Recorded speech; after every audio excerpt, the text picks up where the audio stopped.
Sweet. Well, welcome, Krysten.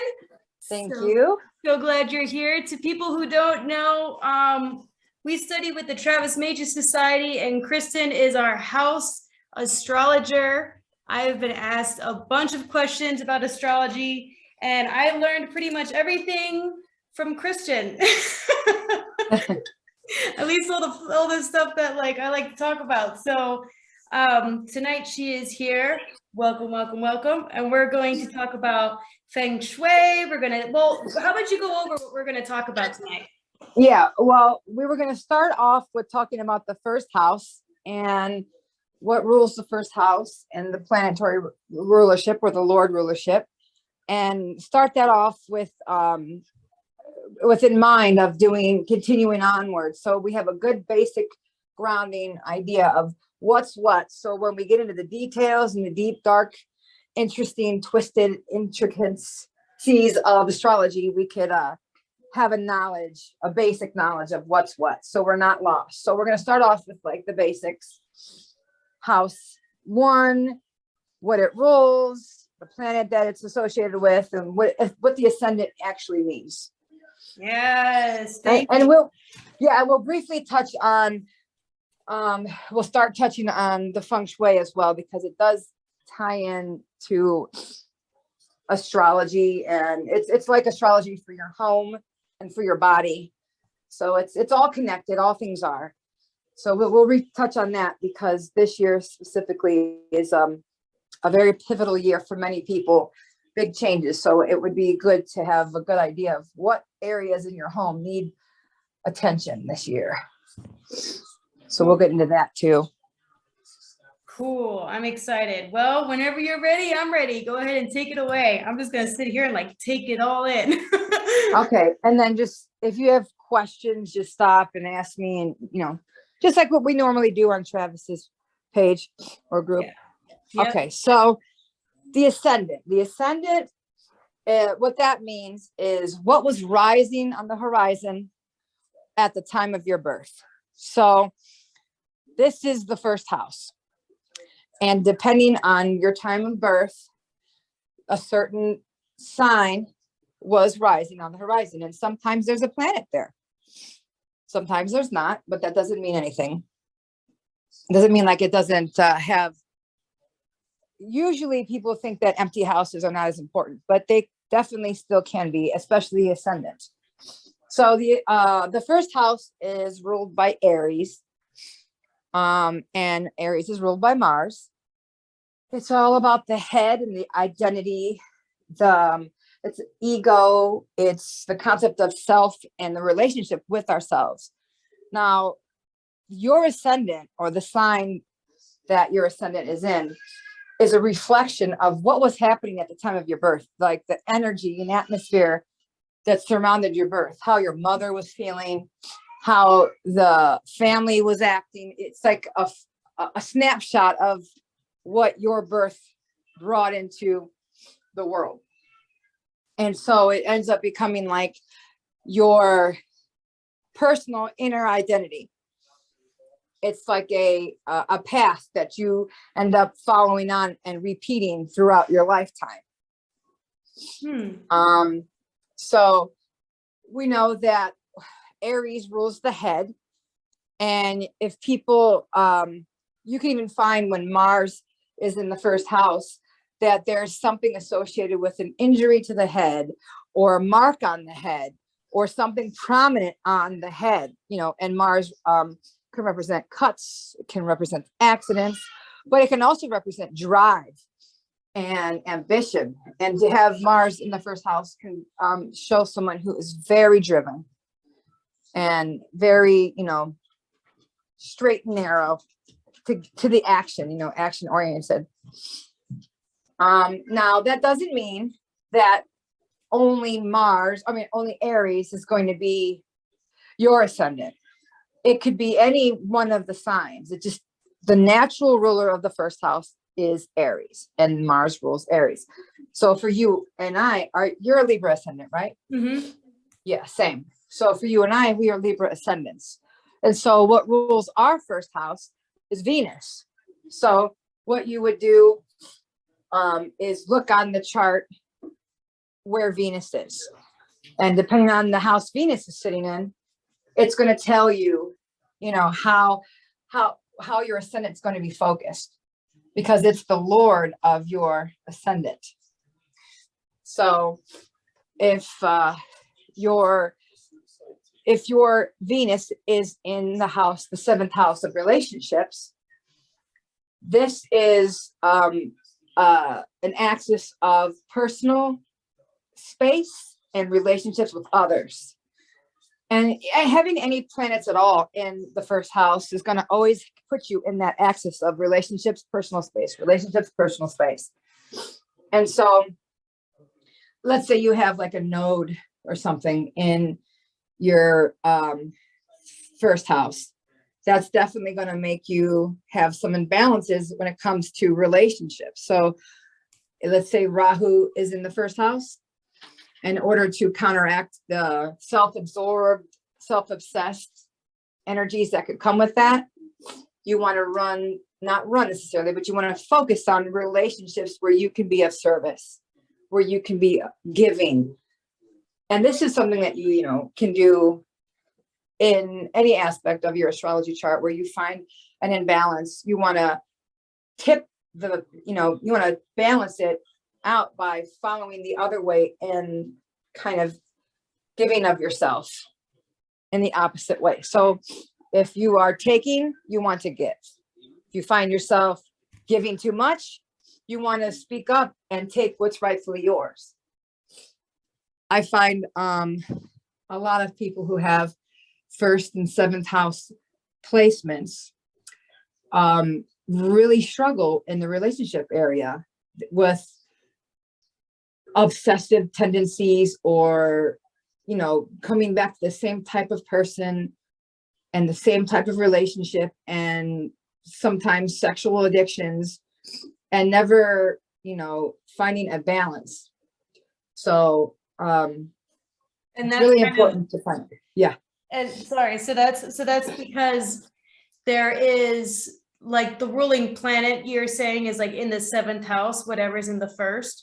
So yes, they're finding, so like for them, it's like finding their identity or trying to find their identity within someone else if it's aspecting the 7th house. Yes.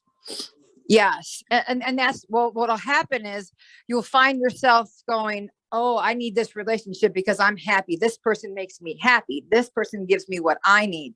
Instead of giving it to yourself, instead of being self giving and self-loving, you're relying on the other person to give you the love. You love being in love type thing. So if someone, let's say, is a Libra ascendant like you and I, or a Taurus ascendant, and they have Venus in the 7th house, they love to be in love. They love that. And that's not necessarily a bad thing.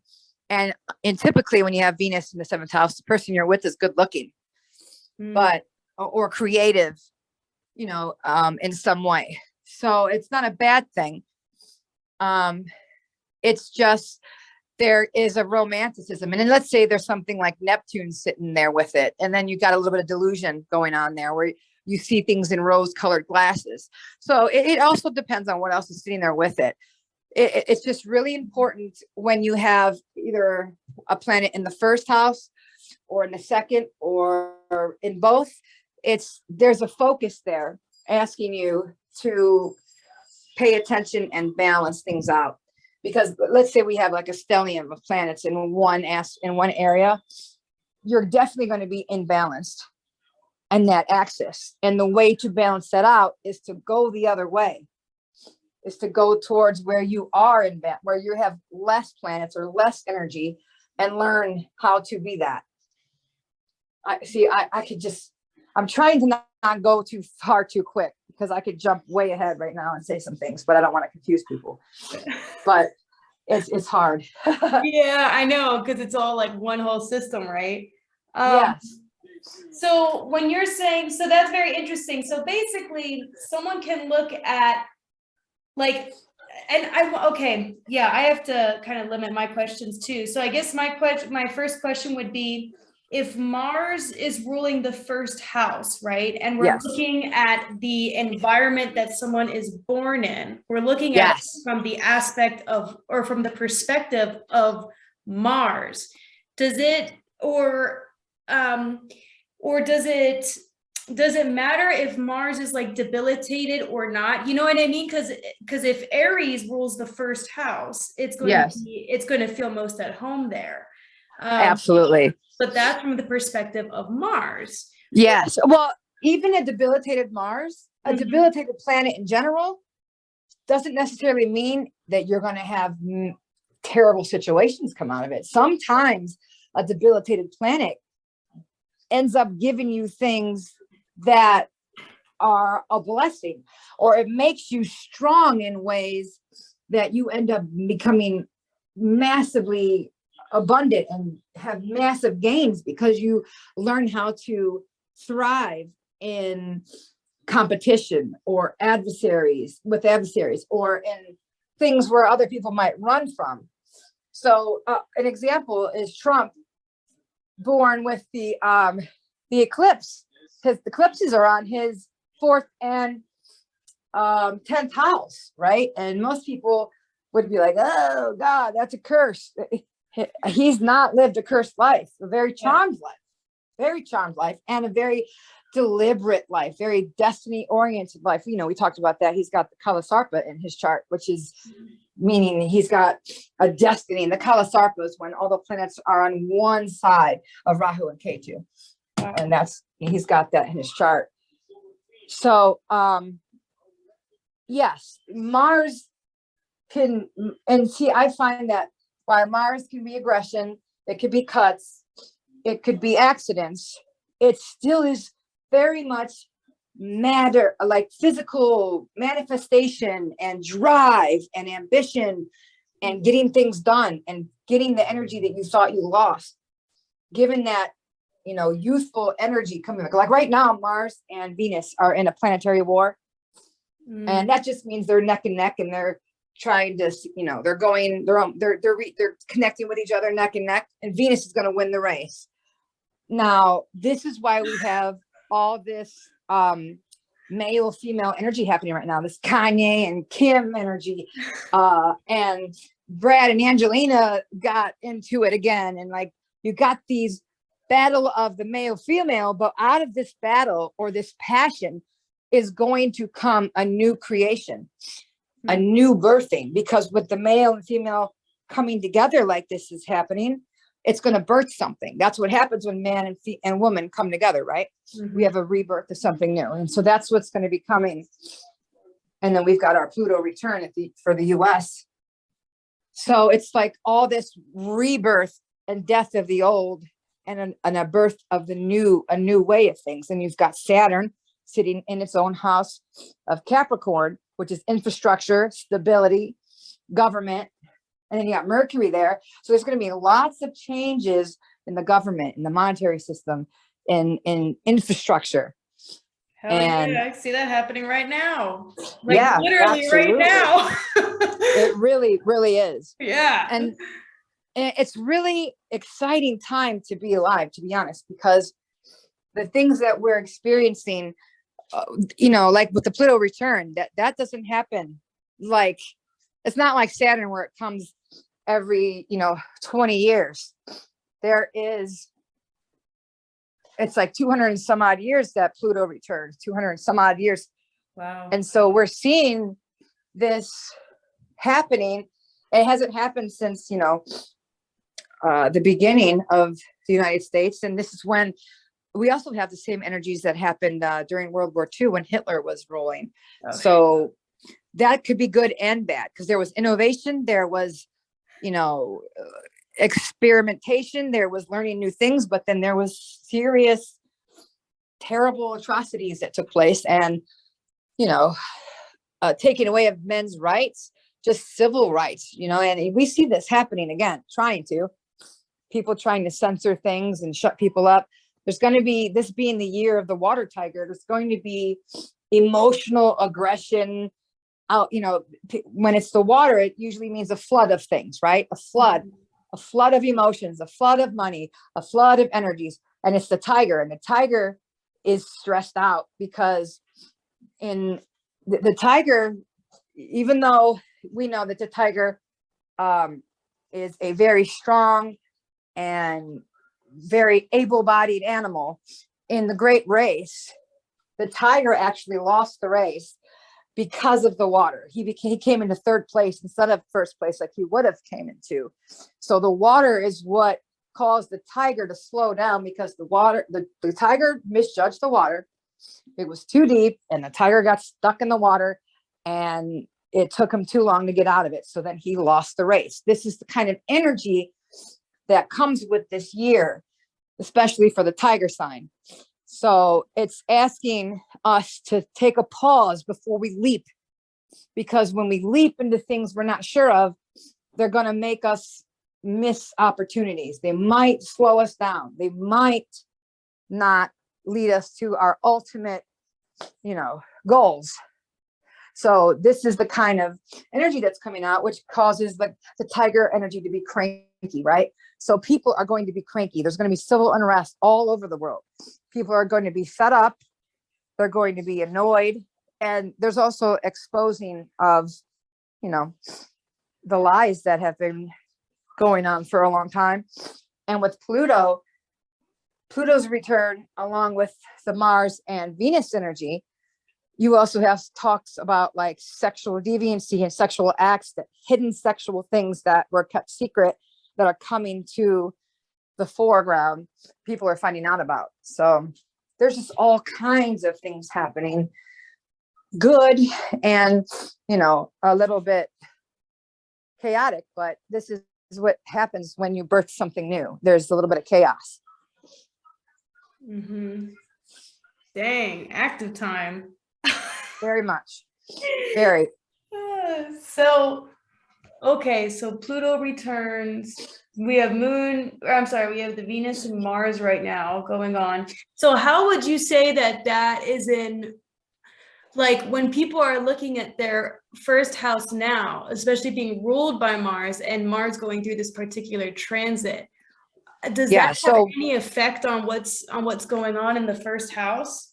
So so every house is still going to have the natural rulership. Mars still always rules the first house, but depending on what your ascendant is, your first house ruler could be something different. But still, you want to find out where Mars is in your chart, right? Yeah. Also, where is Aries? But also in the Vedic system, we look at Scorpio. Yeah, I know, keep it low. We look at Scorpio because it's also ruled by Mars. And these things are going to be aspected. They're going to be, where's your Scorpio house? What sign is it? What house is it in? And let's say it's in the 8th house. That means there could be situations around inheritance, surgeries, accidents, money from accidents, taxes, things of that nature when it comes to Mars. If Aries, look where your Aries is. If it's in, any one of the houses, if it's in the 10th house, this is a boost in career. This is drive and a change of direction in career, something that comes to fruition that you've been, especially since Saturn is going to lose its grip on many of us in April. Lots of things will start to move forward for people. Lots of people have been kind of set back by Saturn's energies, and we had the Saturn retrograde for so long. And in April is when it finally starts to let its grip up of a lot of people. So especially the Libras. So God, depending on, we need it. About fucking time. But depending on where Mars is in your chart, that's what it'll tell you. And also where Mars and Venus, want to look where they are in your chart and what house they're in. Those are being activated right now, those energies. But you also want to see what your dasha is, but that's something we're going to get into later. I don't want to skip ahead. Right. But yeah, there's so much. It's hard because there's a lot of other things I should be saying, but I can't say yet without confusing people that are new. Yeah. So I'm trying to keep it limited, which is really hard to do at first. But yeah, so the first house naturally is ruled by Mars because it rules Aries. But wherever Mars is in your chart, that's what's being activated right now. I mean, Mars and Venus, all the planets are always active, right? They're always active. But right now we have Mars and Venus moving together in this new creative energy, right? It's friction, it's passion, it's masculine, feminine, it's fighting for women, it's merging of the male and female energies. Now, where is it happening for you? What house is it happening for you? So that's what you want to find out. And then another thing is, I know a lot of people are having, with Saturn being in Capricorn, wherever Capricorn is in their chart, they're having this revamping, this change, this cleansing of that area, whether it's like for you and I in the fourth house. So with our home, our vehicles, our land, our family, that starts to change. Looks different. We might move, we might buy a car, we might buy a vehicle, might buy a home, we might change our home, update it, remodel it. This is where the Feng Shui comes in, because you really want to have your home in order and tidy. And it's not just about being a clean freak, but in order, especially for, you know, the year of the water tiger, where there could be this extra friction, right?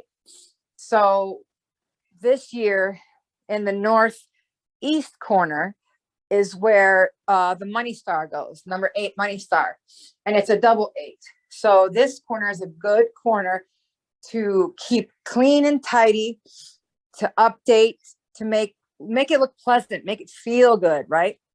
Because when you're looking at things every day in your home that make you feel unhappy, you're telling the universe subconsciously that your home is not welcoming, that your home is not wealthy, that your home is not tidy, that your home is unkept, all these things. And that brings more negative energies, right? More stressful energies, and then opens up you to the negative aspects in your chart, in your astrology chart.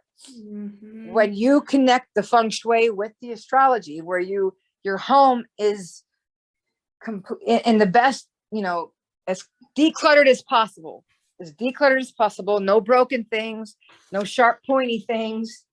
You know, you could keep it simple, you know, just keep it clean and simple, starting off with, then it's easier to manifest the positive outcomes. Whereas if you've got a cluttered room full of all kinds of stuff in your northeast and broken things, that's for sure going to attract some unwanted events, especially this year for certain signs. So it is the rising stars, which are the luckiest of the stars in the Chinese zodiac this year, are the rooster, the dog, the horse, the goat, and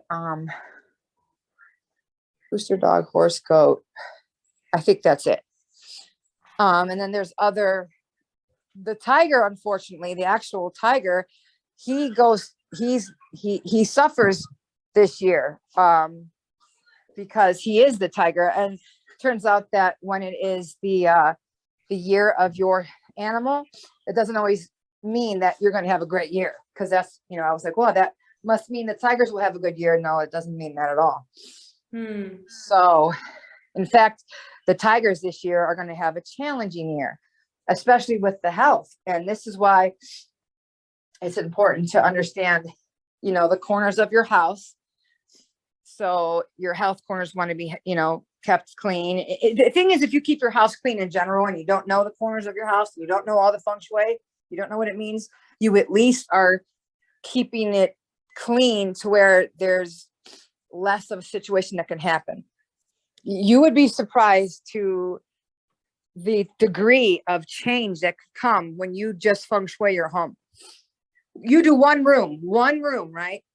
Within a day, you're going to have a result, and it's going to blow your mind. And you're going to say, no, it's just a coincidence. And then you're going to try to test it again. It's going to continue to happen. I'm going through this with my husband, and he's like, well, I don't know what's happening. I'm like, it's the feng shui. I told you. It's the feng shui. Yeah, I agree. I mean, as of right now, I'm also purging a lot from my home, like totally decluttering and redoing basically the whole home, like getting rid of stuff. And I kept stuff for a long time because I thought I can make money from this. And then Right. I've just like come to the point where I'm like, why don't I just donate all of it or give it to people who actually need this or whatever? And just constantly purge myself that way. I'll feel much better that way. So some stuff I sell, but a lot of it I'm giving away too. And definitely like I'm having really good results from it. And I want to, on Travis's channel, he had a video with Krysten, guys, where she broke down the whole Feng Shui thing. We made charts, all that kind of stuff. So go check out his videos for these charts that she makes with people. If you're like, oh, what's north, northeast? But basically, just to kind of make it clear for people, when you're entering from your front door, right, you want to see which direction you're entering from, right? Because it's either going to be more north or south. Well, okay. So the thing is you're going to have to go out your front door and make a measurement. The other thing is not one Bagua does not do everyone's house. Everyone's house is different. And that depends on the year the house was built and the year you moved in. So that's why one Bagua does not rule for all. And then you also have, you have to have the accurate compass reading. You step out your front door and you do a compass reading there. Out your back door, if you have a back door in the middle of your home, you do it in a few different places. So you really get an understanding of what directions are what. And then you need to find out the year your home was born and then the year you moved in. And then you need to do a period chart. That's another drawn out explanation we can get into later, but it's called a period chart. Depending on the year you moved in, you adjust your flying star chart. This is the classical feng shui. And the stars are like every year and even every month and even every week, there is this feng shui star energy that shifts. It moves constantly through the house or through your space. And you have bad stars and good stars. And depending on how your house is facing and sitting and the time period, it moves. So yes, we're in the year of the water tiger now. And yes, this year, the number 8 money star is in the number 8 corner, the northeast. That's good. But that doesn't necessarily mean that your home in the northeast corner is all gravy. You might have, we still have that, the money corner is still there, right? But you might have something going on in your chart specifically that lessens that or increases it. So it all depends. So you might have a bad star in that corner, or you might have, there's a million different things that could be happening in that corner that might lessen or intensify the effects. So you need to do your own personal chart, have it done to understand. And then you apply the flying star charts. So then you'll know, okay, 8 and 8 matches up, or maybe it's 8 and 7 or 8 and whatever. And then this is how you read the feng shui charts, is every number and every corner has an association with a situation and a person in the family and a body part. And so like if there was a negative star in the south of my home, the south and southwest are 2 of my corners. The south is my health corner specifically. And if there was a spiky plant there, I might start having health issues, right? So it affects me in my area. And if I were to sit in that corner this year, it would make me sick. That's the other thing, is if you're sleeping in the area that you have a bad star in, there's a corner called the 3 killings. This is where they talk about you losing your energy through your feet, if you have your feet out the door, or head in the wrong space and it slowly kills you. So it sounds crazy, but my husband was sleeping in his really bad corner because he was not feeling well. And I was like, I gotta check your star chart, your corners, because you switch positions and now you're not sleeping well and you're waking up every morning sick. Turns out he was in the 3 killings corner.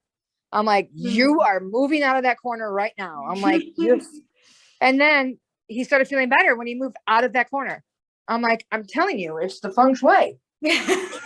So how do you know if you have a good star or a bad star? You have to understand the flying star charts. Okay. So yeah, so that's a whole nother explanation. That's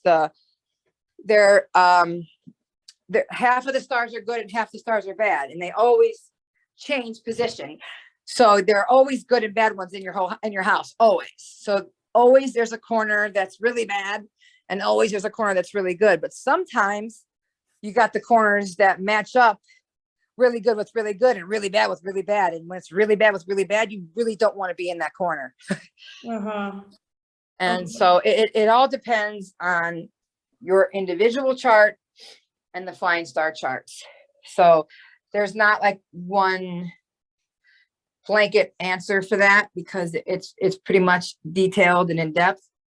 But the stars are like an energy that move through the house from kind of bad to really fucking bad, kind of good to really freaking good. Yeah. And they move around in your home all the time. So and you could find yourself like the years where you suffered some pretty messed up situations, you were probably sleeping in an area that was not really good. You could have been sitting in an area or facing an area that was problematic for you.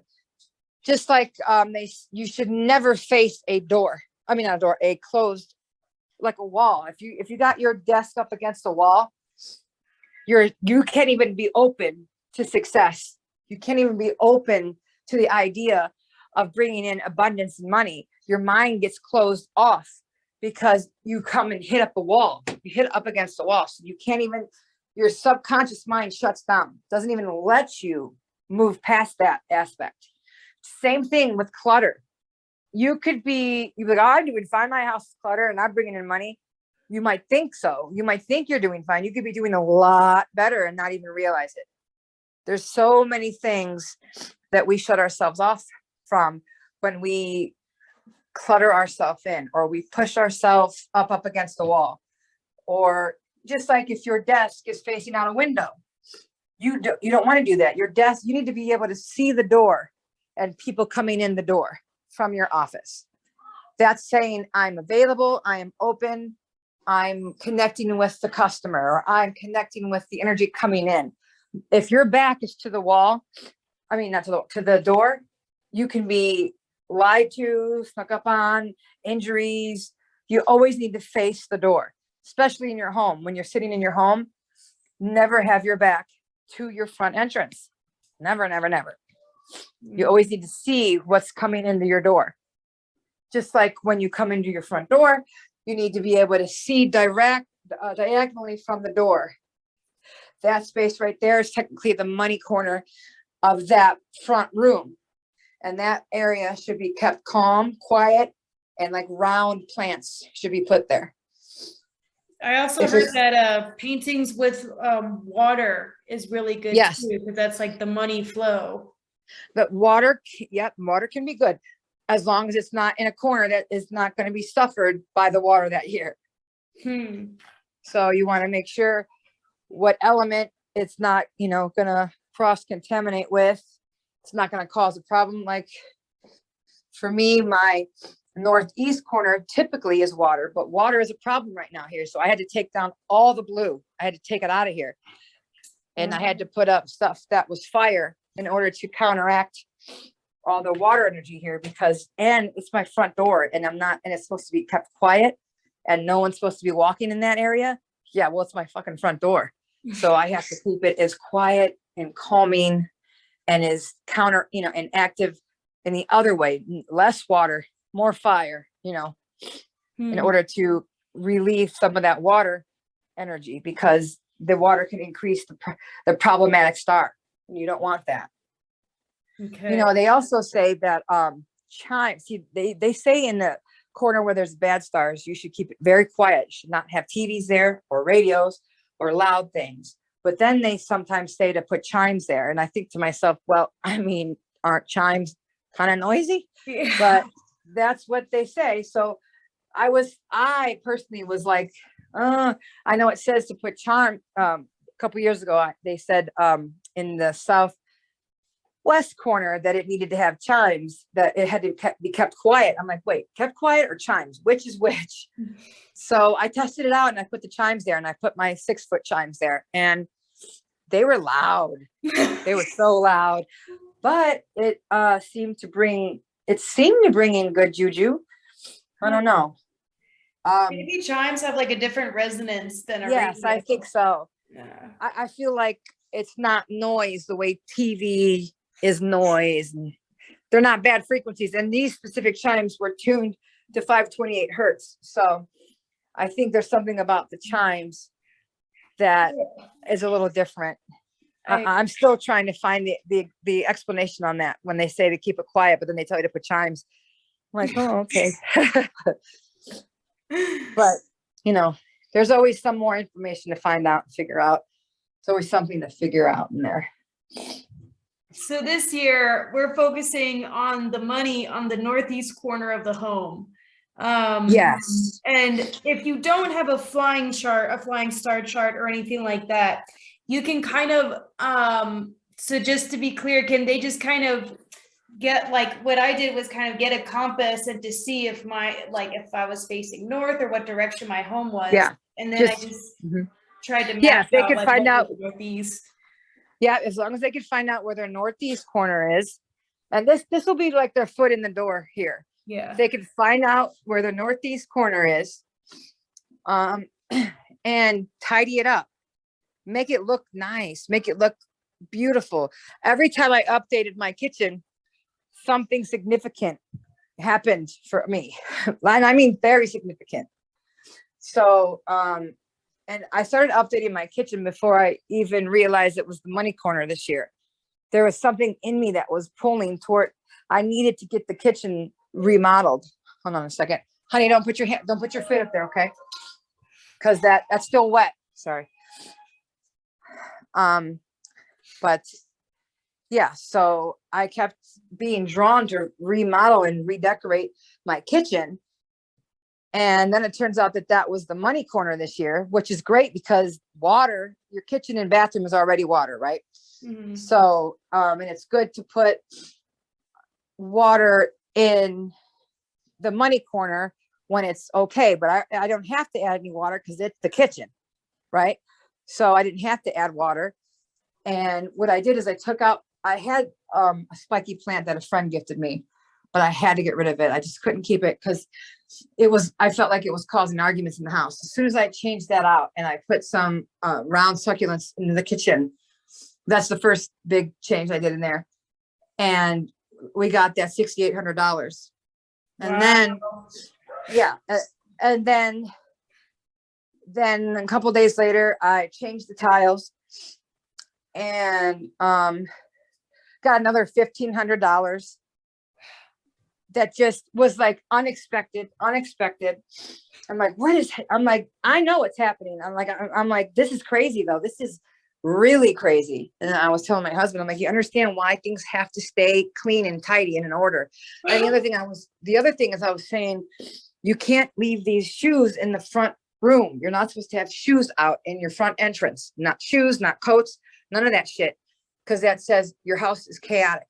Your house is untidy. Your house is not welcoming. And so the chi will not want to come in, and it can cause a problem, and it could stop abundance from coming through. So I have made sure to keep the front room absent of shoes and people's coats and freaking things that shouldn't be there.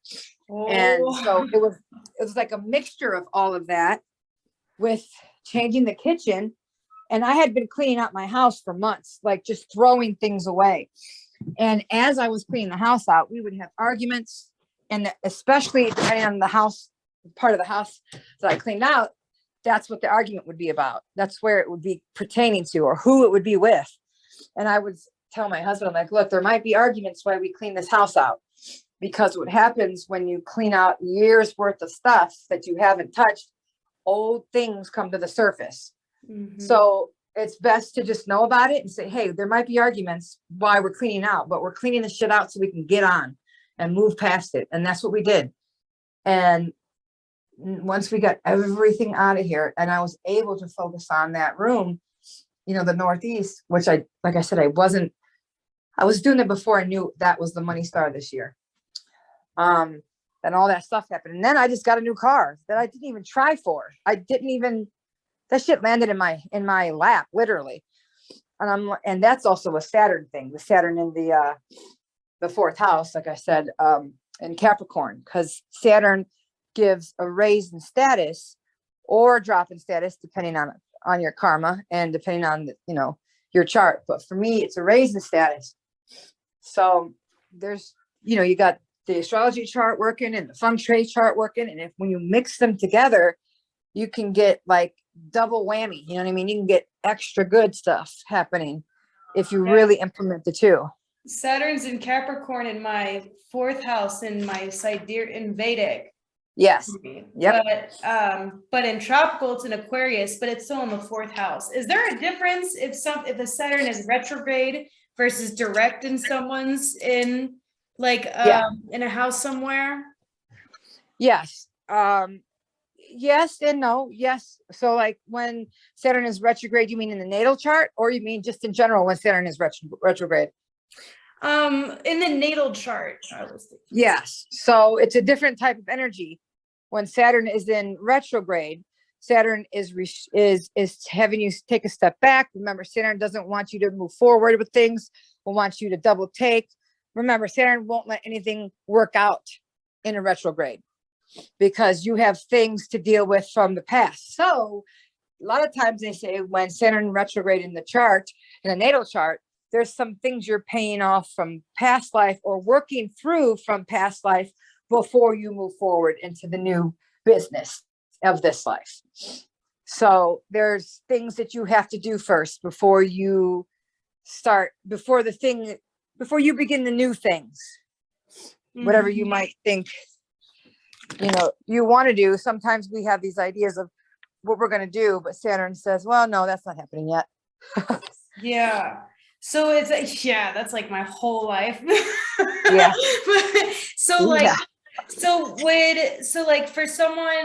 For like right now with Saturn entering into its transit, if someone were to look at their Saturn and the house that it's in and find that it's retrograde, would what's happening right now kind of bring to light these things that maybe they've been needing to confront from their past lives or something? Absolutely. Like okay. Okay. So there's a few things here. The younger you are, the less Saturn is showing you. And I guess Saturn is slow, right? It's slow moving. So it shows you a little bit at a time. It wants you to do the work for it. It wants you to do the work and find it out yourself and go through these like experiences. And then Saturn's like, here, I'll throw you a bone, a little bit, kick, you know, I'm going to show you a little bit. And then you're like, oh, okay. And then it's like, but chill out. Nope, not yet. And it's like a couple steps forward, then let's scoot back a little bit. It's, you know, kind of like Mercury does with the Mercury retrograde, forward, back. But it's like very long. Saturn wants you to work for it. It wants you to build responsibility. It wants you to build stability. It wants you to do it right. It doesn't want you to build things on false pretenses. It doesn't want you to have a home that will fall through. If you don't have roots there, you know, if you don't have something strong holding you up, this shit's going to fall through. It's not going to be much of anything. And what Saturn does is it's that hard love, and it wants you to get things right. And it tests you. Did you get it this time? Oh, you didn't? Okay. Well, I'm gonna hit you with this. Maybe you'll get it this time. And then after so many of that, once you get into like your 40s and you haven't learned yet, oh, Saturn takes everything from you. Like it wipes all your shit out and makes you start over again because it's pissed off that you haven't figured it out. You know, these messages that are coming to you, all of our life, we're getting signs, right? But it's hard for us to sometimes see what they are. So, you know, Saturn wants us to pay attention and to really try to listen here, right? Shravana, think about Shravana and wants you to listen and hear and picking up on what, you know, the planet is saying or the grahas are saying. Yeah.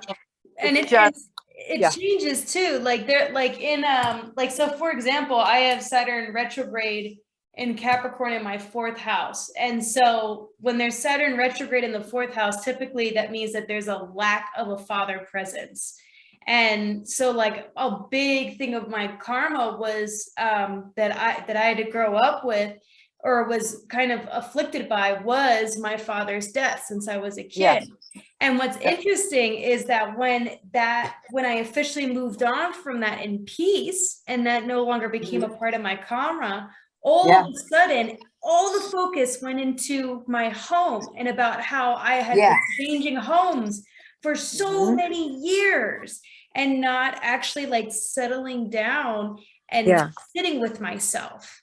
And so I think it's really interesting when you're looking at the karmas of Saturn, how you may think that, okay, you know, like I've had astrologers tell me the whole time, like my whole, you know, time in astrology, they'd be like, oh yeah, you know, you need to get over your father's death and what happened and And it's like, okay, but is that something I'm going to be afflicted with my whole life? Like, no, when you move on, Saturn is not going to. Right, something else, especially depending on your dasha, which you know, because which planetary period is ruling you at that moment when you literally merge into a different person. That's the other thing. A dasha, for people that don't know, is a time period when a planet rules your life for a number of years. And so if it's Saturn is the big dog in your chart at that moment. Wherever Saturn's sitting and whatever Saturn's dealing with and doing, that is extremely important. Or whether it's Venus or Mercury, whichever planet it is. So you could be, if you're in like a Venus dasha and you have Saturn things going on, it's not going to be as intense as if you're in your Saturn dasha and you have Saturn things going on. Yeah. So there's layers and levels to it. So you could be in like a Venus, Saturn, Jupiter dasha, and you're going to have Saturn aspects popping up. Absolutely. It's like layers and levels. But once you get to a Saturn dasha, that's when it's like, boom, it's going to hit you like a ton of bricks. It's going to be, and it doesn't necessarily mean it's going to be negative, but it's going to be a lot of Saturn energy. Now, not everybody experiences a Saturn dasha, so that all depends. So you might see that you have like really messed up Saturn alignments, right? You're like, oh, damn. But you might be lucky that you don't get a damn Saturn dasha. So you might be lucky in that respect. Saturn can also bring, you know, Saturn dashas can sometimes bring us to our ends of things, ends of life, ends of careers, changing in careers, retirements, a change of home, things like that. And both my parents right now are in their Saturn dashas, and I'm helping them with the transition of their retirement right now. They're going through it because they've worked most of their life, and it's been hard for them to not work. So yeah, there's all kinds of, and when I saw that they were in a Saturn dasha, both of them, and they both have Saturn in the 2nd house. Wow. I'm like, first of all, you guys were karmically linked. You guys were meant to be married and you came in together. And I'm like, but you'll probably go out together also. And they both experienced severe abuse and lack in their childhood, especially in the realm of the father.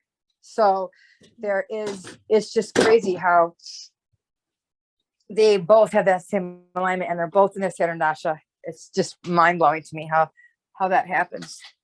So I have a question that's kind of relating back to the first house a little bit, but also Yeah. because I was just thinking, right? So I have so like I was thinking of Saturn and how it represents the father and Yeah. Mars, right? So I've heard some Vedic astrologers saying that Mars actually can represent how the mother treats the child too.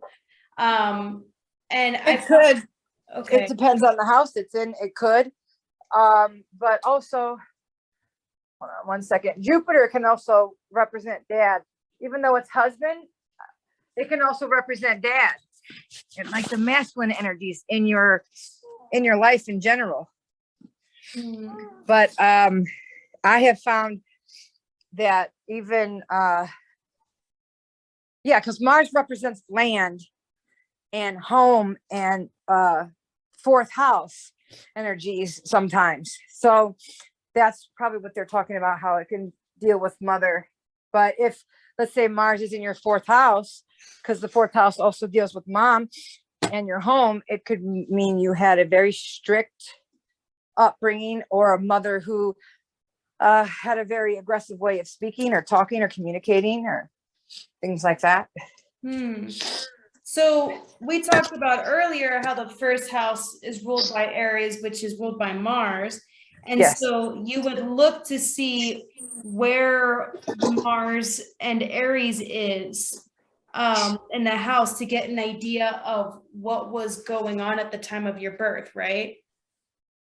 Well, what's going on at the time of your birth is your ascendant. Your ascendant is telling you what's going on at the time of your birth. Okay, of what's going on in the environment, but you would look at where Mars is and stuff to see to where Mars and Aries is at, to kind of see where you're, I guess, more likely to develop a sense of identity.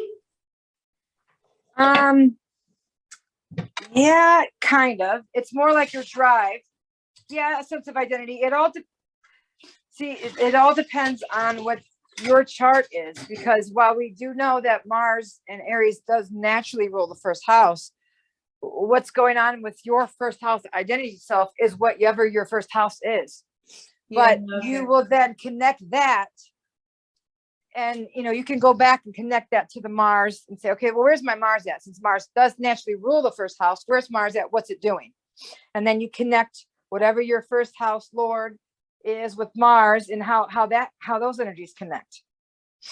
So, like for us, that's Venus and Mars, you and me, because we've got Venus. So there could be, and with Venus and Mars, there's that creativity, but there's the passion. Also, Venus and Mars, you can find domestic violence, domestic abuse, or you could find aggression, passion. People can be intimidated by you or feel put off by you. There's levels of things that can come of that. So, it all depends. Having the Libra as the ascendant is basically the how you came in, the kind of energies that were surrounding your mother, and just the atmosphere during your birth, the kind of things that came of it, to have Venus there, that's a good thing, showing that your mother was having love for you at birth. So that's always a good thing. That is, thank goodness. Thanks, Mom. Yes. Yeah. So so I want to ask kind of a general question here, I guess, because when people are learning astrology and going into tropical, typically our Westerners, right? Like we go into tropical, and they put a lot of significance of the sun, and of the sun sign. So what's kind of like, and so when people introduce themselves, right, they'll be like, "Oh, I'm a Libra," or I'm a Libra, I'm a Taurus. Gemini. Yeah. Right. And they're referring to their sun sign, and not their ascendant. So what's kind of the real difference there between, because I think a lot of people then relate their sun sign to the first house. Right, because they don't understand. They haven't understood what that actually means. Yeah, well, so with tropical is very solar based, whereas Vedic is lunar based, and ascendant, very lunar and ascendant focused. They also have a sun sign, obviously, but they're more of the lunar. So it's the masculine and feminine aspects. of ourselves. So tropical, you're looking from the perspective of the sun, right? Mhm. But they also have an ascendant in their chart. And so the sun could be in any old house. It doesn't have to, it doesn't, not always is it in the first house. Most often it's not in the first house. It can be, but it doesn't have to be. The ascendant, which is the person, or not the person, the thing that sets the tone for your whole entire chart. The ascendant is number one, right? Because it says, okay, this is the energy of the whole entire chart. This is the Lord of the chart, is the Lord of that ascendant, the planet of that ascendant. That's what that means, Lord. And then everything else comes next. Then it's your moon sign, because the moon is the mind, right? The moon is the mind, it's the mother, it's our subconscious, it's our emotions. And then it's the sun. The sun is physical manifestation. It's the most illusionary, right? Sun comes after all that. It's what we think is real, right? We could touch it, we could feel it, we could smell it, but it's the most illusionary. It's the least real, if you know what I'm talking about. It's the least real out of the three, but it's what we see first and foremost. So people see the sun first, because the ascendant is the thing that is ourselves, that we usually keep to ourselves, that only the people that we know best know us by.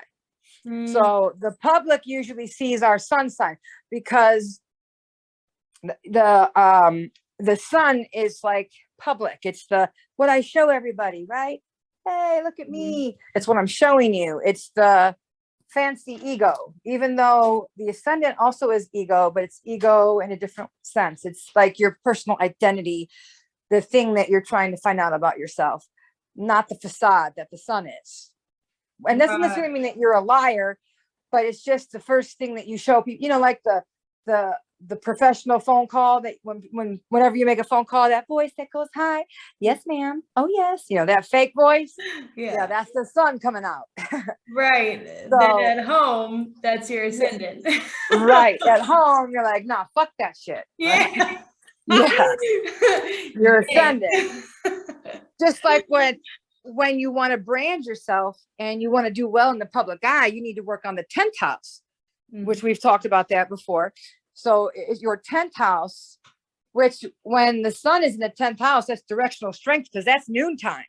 So that's why the sun shows you this image, this ego, this, hey, look at me, right? If you want to do well by that, you're going to show people in public your 10th house sign. So whatever the sign your 10th house is, that's what you want to show to your public. If you're on screen, or if you're in whatever you do with the public, you want to find your 10th house and implement that. If it's Virgo, you need to look sharp.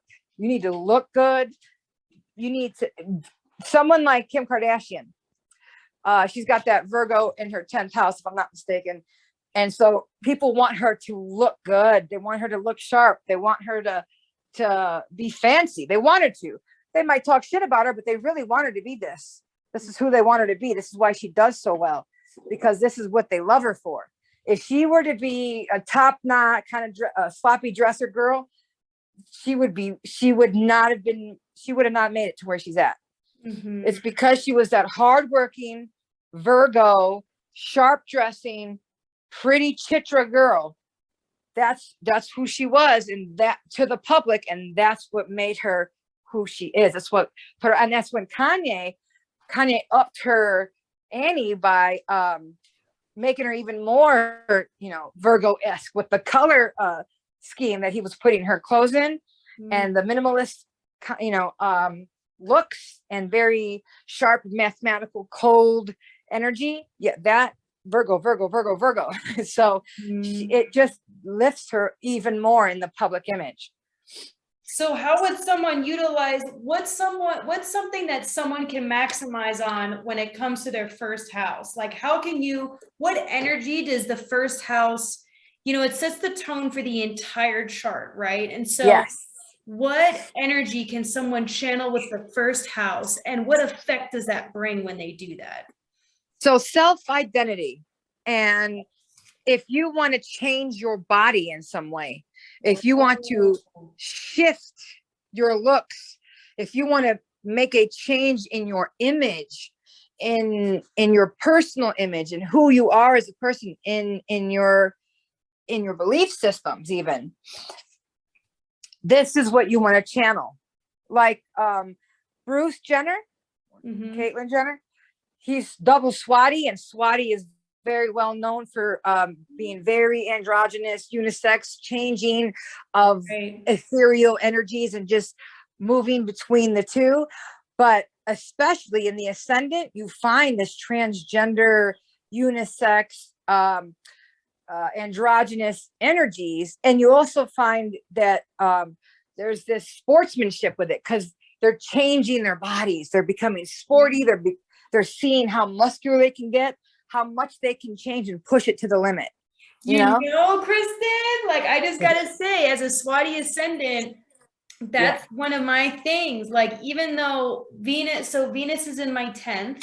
Yeah. And but my Mars is in my 12th, along with Mercury and all that. But anyway, so I am constantly switching my image, and I'm constantly playing like Same. Yeah, like, I'm shaving the side of my head. Like, I'm going against what is considered typically feminine. I have muscle, all that stuff, but I like to be desirous. Like, I like to make that feminine. So like, that's channeling. Yeah, it's like a merging of the two energies. Very like this. And people like Jeffree Star are attractive to us because they're like a perfect merging of like masculine, feminine. And we're like, I don't know why I'm attracted to this. I don't know what it is, but it's something about it is attractive. And it's because they are not one thing. And the other thing is about people who are of androgynous energies. These people are hyper creative. They are not one thing. Nobody really is anyways. We know that, right? But they truly are constantly fluctuating between masculine and feminine, and sometimes perfectly in the balance, and sometimes on one end and sometimes on the other end. And they're always merging up and down, up and down, up and down. Now, I'm not going to get into things that might be controversial, but there's other aspects that can then make you feel like, I want permanence of this in this moment, but later on you might regret that. A Swati person might regret that later. Yeah. I do know, actually. That's I know a couple of people who have who just have gone to the extremes of both genders. And they really like to do that. Like, the surgery is not for them. The hormones are, but not the surgery. Because they actually switch personalities. Like, they really switch identities. It literally happens too. And they call them two-spirited people, or two personality people.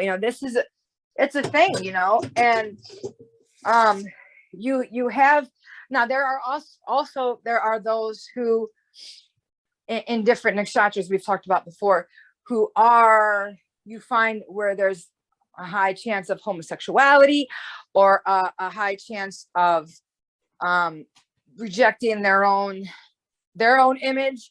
Like, there's different levels of identity things that go on, right?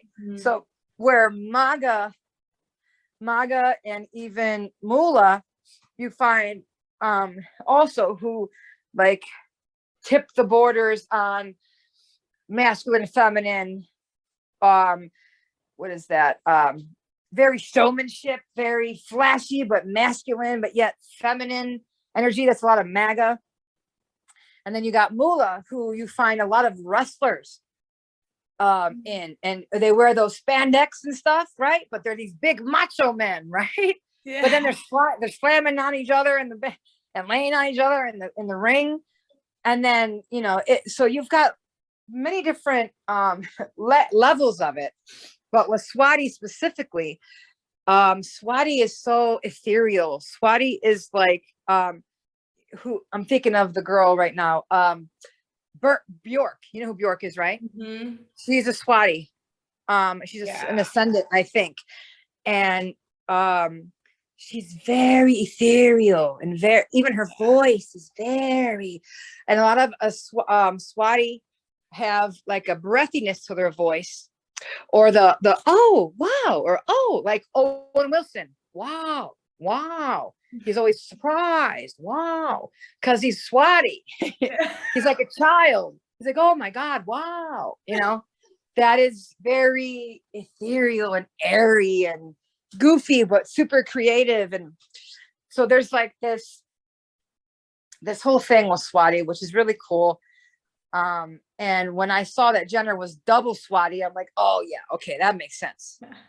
That makes ton. And I think her son is in the first house too. So I think that's why it's a Swati ascendant and Swati sun. Okay. You know who else was Swati? Was Bruce Lee. And I think he was double Swati too. And he was about changing his body in the sportsmanship way. He had to do new martial arts. Yes, a completely whole new system. But that was actually not even a system. And that was the thing. That's the thing about Swati, is not fitting in a box, opening up a box and breaking it open, and no borders at all. Teaching people a new way that is their own way. Right. So like he was completely, you know, exemplifying Swati energies to the max. So for someone to channel the energies of their first house, would they want to look at their nakshatra? Yes. So you want to find your ascendant nakshatra, yours being Swati, mine being Swati. So you obviously got to have your Vedic chart done, and depending on what your ascendant is, it'll give you a nakshatra. Nakshatra is the constellation associated within the energies of whatever sign that is. So this is so I don't have I have a star map here, but I can't show it to you because it's on my wall. If I was in person, I could show it to you better. But my star map explains where the actual other constellations are in the sky. So the confusion is that, like Rohini Taurus, that Rohini's inside the constellation of Taurus. It's not quite that. It's not inside of Taurus, but it's in Taurus's domain. And it's in like this area of sky that is that you follow outward, and it's like a pie cut or whatever. And if you follow the pie cut all the way out, you find, oh, there's Rohini. It's not inside of Taurus. It's inside of Taurus's domain, if that makes any sense. If you kind of understand, it's in the pie. Yeah. So it's not in Taurus, but it's pie. It's in the same pie as Taurus is in.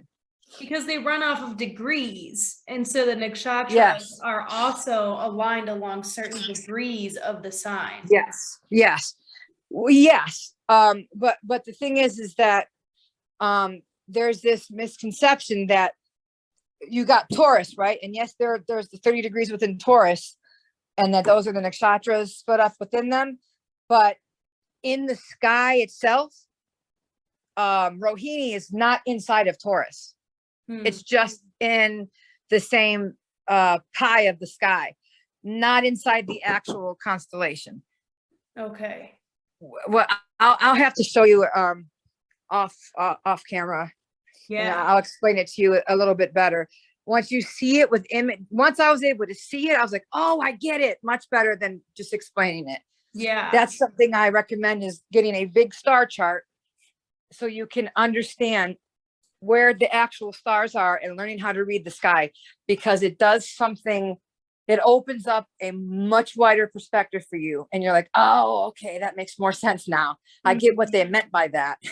Yeah. Because some things just don't make sense until you see them on the star chart.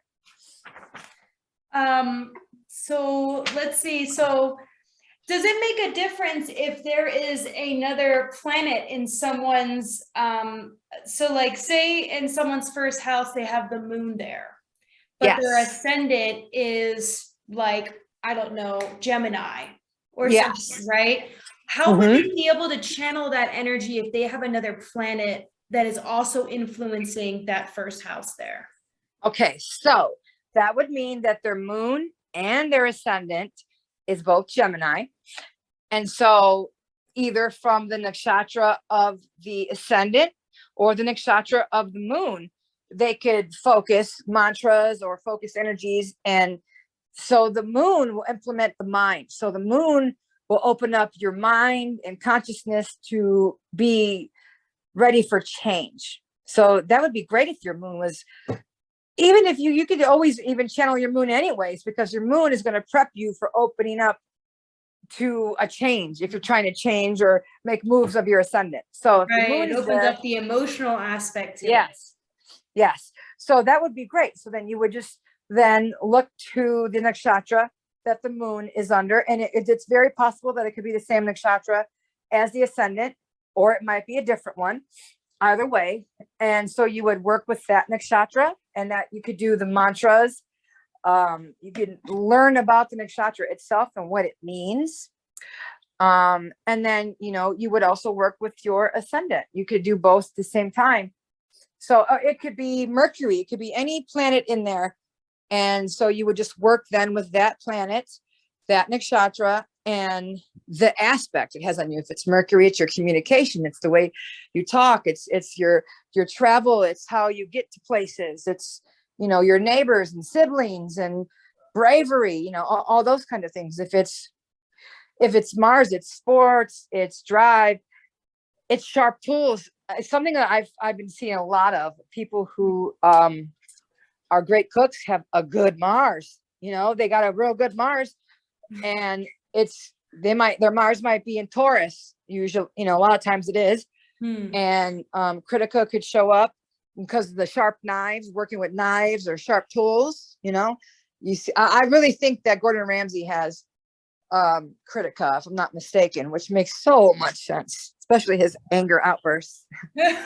So I know, but apparently off camera, he's like a really nice guy. He is a super nice guy. Yeah, he really, really is. I've seen some of his other shows where he's not like that. He's a really nice, giving person. So it's very showmanship. But yeah, so you would just work with whatever planet is there and what that planet means. So if it's moon, it's your emotions, it's your mother, it's your mind. And if it's the sun, it is the ego that people see. It's the image people see, but it also could be physicality.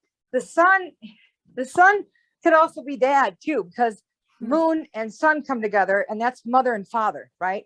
So sun could represent things about father or masculine energies. So they're physical things that come up, physical movement, also like medical astrology and things that have to do with like cell salts and cryptos and money astrology, things like that is really good with the sun. Like tropical astrology, because it's all sun based, it's all physical. And then so it just depends on what you're trying to activate and work with. And then whatever planet is in your first house, if you have one in there, work with it, even if it's Rahu and K2. Now Rahu and K2, the nodes are most, a lot of people find them to be disturbing, but I find them to be rather interesting, and they help build us into great people. Rahu can especially make us great, but Rahu, can also end up tricking us and make us believe our hype, which is happening to Kanye West. I keep talking about him, but that's because every time I see him and do what he does, I'm like, oh my God, that's his chart here, or that's this, or his Gemini's doing this, or oh my God, I know Rahu is lying to him right now. All these things. It's one of the curses of being an astrologer, right? Like, yep, that's how you think now. Once you find out, you're like, oh, that's your Mars, or whatever. Yep. Yeah. That's all you think after that. Yeah. Okay. So let's see here. So you said we channel things according to like what is in the house. We can change our body. We can shift our looks, our personal image, even our belief systems according Our personal relationship with ourselves, our what you relationship. feel about yourself, like how, like self-respect, self-love, self-care, your status in itself, like the status itself, and then other things could be aspecting to boost, image, or there could be health, there could be fitness, there could be wellness. It could go the other way too. It could go negative. It could be weight gain. It could be, injury, things like that. So it just all depends on your chart. But you could, like I said, if you want to change your body, your identity, something about you as a person, work with the first house. Absolutely. And Mars always, especially if you're trying to change your body to be physically fit. Mars is great for that. And does Mars have to have, would you look at Mars within like a certain aspect to the first in order to really be able to channel that? Or would you just look at Mars in general and just see where it's at? Just Mars in general in your chart. Okay. Where is Mars sitting in your chart? And what's it saying? What nakshatra is it in? That's going to give you an idea of what you need to do and what you need to work on in order to boost this change, in order to get yourself this movement forward. If you just think of Mars as constantly on a race to get better, to be better, to compete with himself. Mars competes with himself. That's what, in truth, like Mars is about competition, but Mars is competing with himself, trying to be better each and every time. It's not really about everybody else. It's about how can I get better? That's what Mars is here to do. How can I be better than I was yesterday?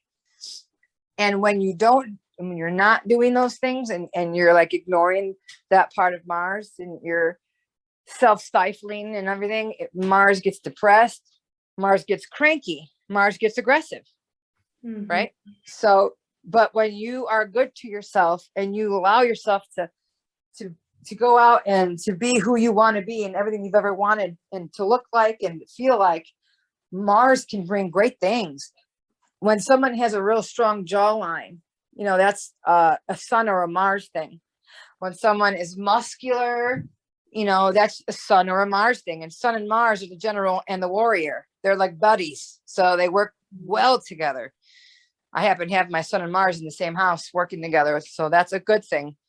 Mm-hmm. But it's, Mars, why there could be aggression and depending on, like, especially because mine is with my son. So I have outbursts sometimes, yeah. But it's usually just pent up stress because Mars wants to do something. Mars needs to get out. And especially if you have a child that has a strong Mars like that, and the kid will get aggressive or agitated because they need to be moving. They need to be sporty. They need to get things going. They can't just sit down and just do nothing. You can't, go do something, go play. It doesn't work with a kid who has strong Mars. You need to entertain that kid and give them like sports and give them a purpose. Mm-hmm. You find a lot of people that go into the military who have a strong Mars because they want a purpose. They want to fight for anything, just for something. Right. And I think on that too, I kind of want to cover a little bit because, when you said look at Mars for the body image, like I immediately go to my own chart, right? And so my Mars and my Sun and Mercury are all in the 12th house in Virgo. Mm-hmm. And so, but my Ascendant is Libra. But yes. If I were to look at my body image, I'm trying to like link together like where the martial arts comes in. And so that's a Swati thing. It's a Swati thing. Okay. So that's an Ascendant thing. So where does how would I channel then Mars energy because seemingly in astrology, people will say Mars in the 12th house is kind of hard because it gets the energy and then it and then it loses it. kind of loses it. Yeah, Yeah, because it's in the house of losses. But I'm going to tell you something. If you move to foreign lands, that changes, because that house also rules foreign lands. So when you move to foreign lands, Mars stops losing its energy, because now you've taken care of that 12th house energy by changing the land. So you don't have to be, it doesn't always have to be just losing energy. Yes, it can. The thing is, this is how you control the negative houses. You find the lesser of the evils in that house and you make it happen. You make that thing take place. Like, for example, let's say during Mercury retrograde, it says in your chart that you're going to have a sickness or a hospital visit. In order for you to take control of that, so you're not like in a terrible accident or something where you have to go to the hospital, go into the ER for no damn reason at all. Just go in. And then you have been to the hospital, so that you took care of it. You went into charge of that. Now that's over with. That karma is done. Right. Also, every Mercury retrograde, if you just immediately get your oil changed and get your car fixed, because Mercury retrograde deals with vehicles and deals with travel issues. So, and usually your car has to be fixed. Well, if you schedule it every time to be fixed, you've taken care of that. So now that's done. So those energies, you say, no, this is where it's going to happen. It's not going to happen here, here, or here, or where I don't know. I say it happens here. That's when you start becoming in control of it. So in the 12th house, yes, that's the house of losses, charities, but it's also foreign lands and gains in foreign lands. So you can stop that Mars from leaving, that Mars energy depleting, by moving or working in foreign lands, moving to or working in foreign lands or with foreign people. And that also makes sense why you're into capoeira. It is a foreign art, and it is in the 12th house, Mars is, and that's sports. And then, your Swati ascendant is all about martial arts. Like I said, right. That Bruce Lee was Swati. Can't get more martial arts than that. Right. And, I've recently fallen in love with Muay Thai, and I'm I feel myself being like a trade, like someone who has many trades, but a master of none. And so I think that aspect of the foreign lands, though, because I have always, I moved away from where I was born, but we talked about that. Yeah, but I think even more foreign, so it kind of just depends on what that whole house means, where all the opportunities you can find in that, and then you channel those opportunities. Yeah. So the 12th house of the foreign lands, overseas often is what it's talking about. But if you move a certain amount of miles away from home, they say that also can signify that. But, or even connecting with, you said your Mars, what else was in the 12th? Mars, Mercury, and Sun. Mars, Mercury, and Sun. So the Sun being in your 12th house, that also is another reason why there's a depletion of energy or a depletion in focus. So it's like, okay, I did this, I got the hang of it, I kind of understand it. I understand it good enough. All right, on to the next thing. Yeah. That's totally it. Yes. So, and that's the Sun being there. So that's and I don't want to say it's like almost like an ADD Sun. Not necessarily that you have ADD, but that's the kind of energy. Well, there you go. That's what that is. But also so my son's moon is there. My son Giovanni, he's got his moon there. And the 12th house is all about sleep and other world and intuition and having one foot into the other world. He has had sleep issues. He's got something called Alice in Wonderland syndrome, where he wakes up in the middle of the night and has these terrible hallucinations. And him and I are up usually very late at night. We don't sleep very well. And that's because the moon and K2 are there for him, and it's already in the house of sleep, of loss. And so he loses sleep and loses rest because that's there. So when you have your Sun there, there's a loss of vitality, where the moon is the sleep. So stop it. There's don't do that. Come on. there's like a loss of interest or a loss of physical energy, where the moon is, I'm not sleeping. I'm not getting the rest at night that I need to get to rejuvenate when it's in the 12th house. But having the sun and moon in the 12th house is a very psychic alignment. It's a very powerful place to have these, because it says that this person is 1 foot in this world and 1 foot in the next. They're not always here. And this is why you are quick to move on to the next thing, because you realize it's fleeting. I'm ready to do the next thing. I've learned this. Okay, I'm ready. You quickly learn. So you're ready to move on to the next thing, because you don't want to stay stuck and bored, because you're ready to move on to the next thing, you know? Yeah, yeah, that's very Your spirit understands and knows there's something more, you know. It's whereas someone who is a little skeptical and not into the spirituality might be more comfortable staying put, doing minimal things, whereas someone like you or my son wants to do many things while they're here. Yes, absolutely. So I really want to keep it kind of focused on the first house, just because we're going to be going through all these different houses, and like I just love these aspects though. But so I guess, like, let's go back to like when certain planets are in the first house or when they're not. Say a first house is empty, right? Yeah. There isn't anything there. What would that person just still just kind of channel their nakshatra and then just kind of go from there? Yeah, the planet doesn't have to be there because their ascendant is there. The ascendant, even though it's not, it's a point versus a planet. It's a point in the space there. It's just as important as a planet. So it's the ruling planet of that ascendant is your lord for that house. So then you just find where your planet is in your chart, and that is what's connected to your ascendant. So for me, my Venus is in the 9th, which has to do with higher learning, gurus, travel. And this is something I have taught people things since I was a kid.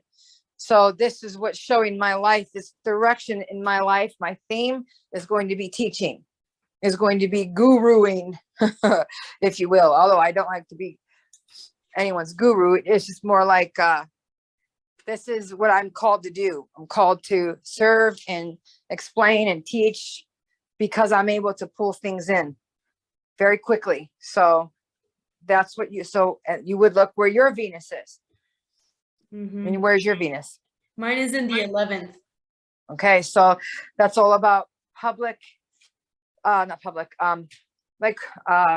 groups and gains and connecting. It's an Aquarius, naturally rules that house, right?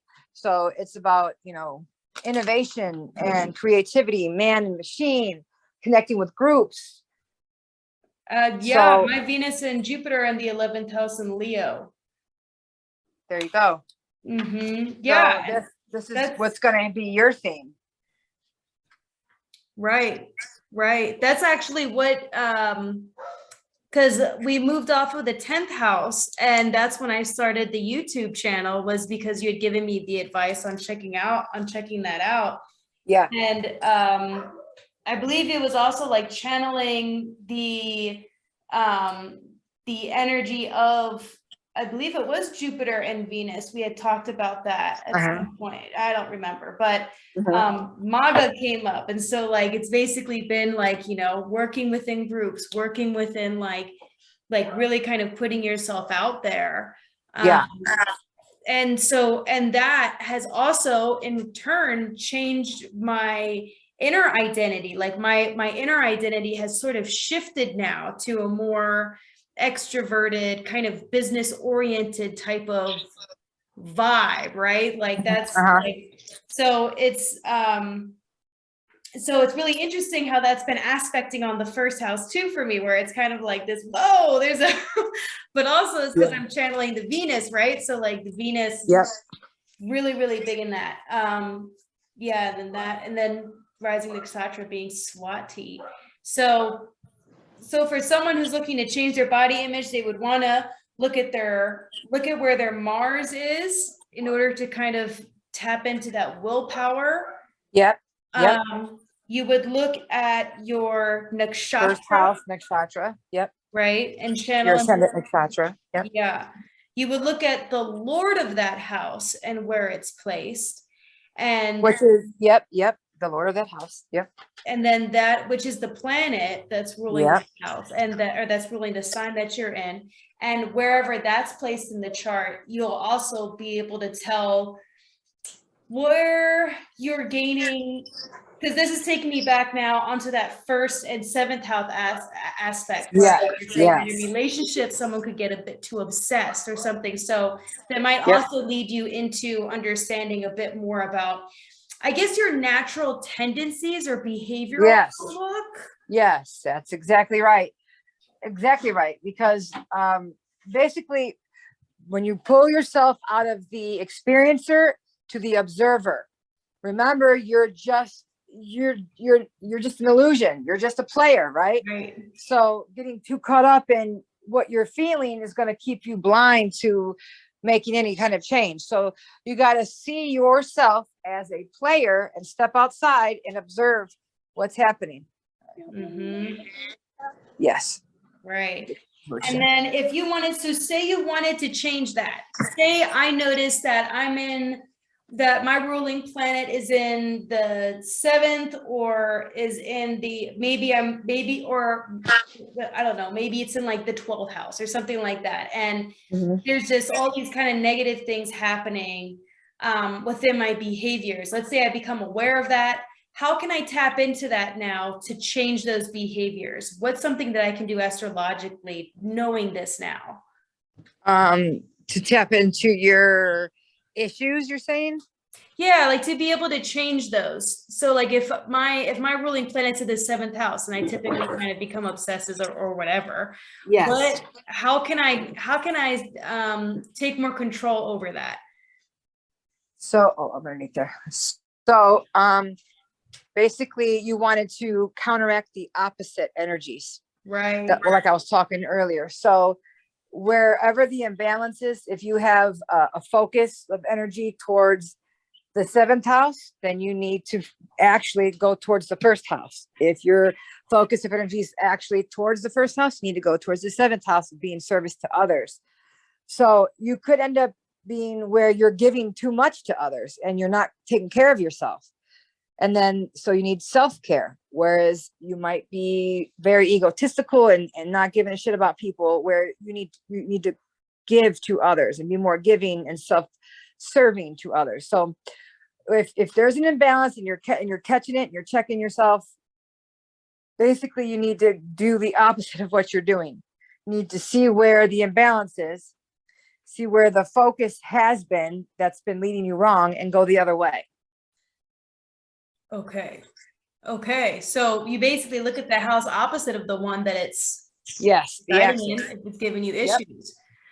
And then you place your focus there. Yes. This is that Rahu K2 thing that I would always talk about, the dance of Rahu K2, where you need to find a balance between the two, because Rahu and K2 especially do the they pull you between tug of war. They do the tug of war all your life between that axis, wherever they're sitting. And you will continue to struggle in that area until you find a balance. And if you find yourself going towards Rahu too much, you need to go more towards K2. That's that diamond we talk about, balancing your diamond, always having respect for the K2, because Rahu can end up lying to you. You got to keep the K2, which is your mastery, the truth. You got to keep him alive and grounded, because when you become too egotistical, you start to believe your lies and it takes you down. Because Rahu, just like people, Swati people, they're ruled by Rahu. So is Ardra. Ashadabishak. So these people can usually find fame, right? But that fame could change to infamy quick as fuck because Rahu could trick your ass once, because Rahu will get you believing all sorts of great stuff about yourself, and you'll get all these major things. And then you at one point, you don't know that it started to lie to you because you stopped paying attention to K2.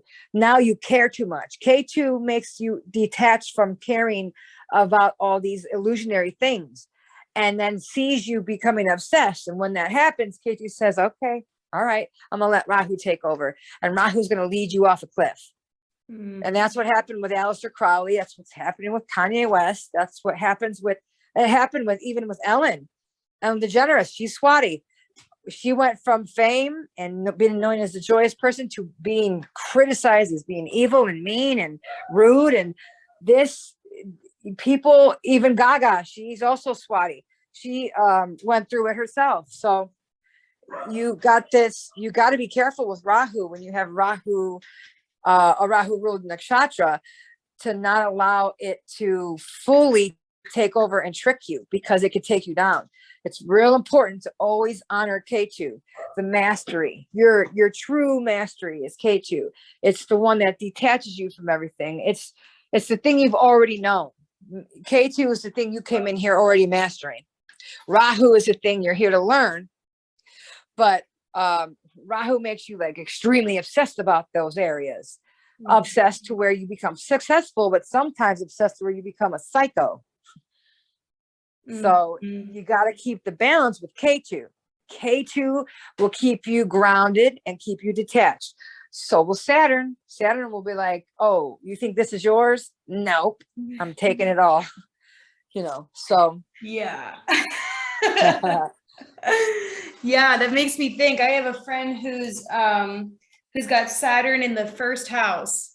Ooh, I know. What a time, you know, right? remember, well, Saturn in the first house, they say when Saturn's in the first house that they died the last life, a very harsh, tragic, violent death very early.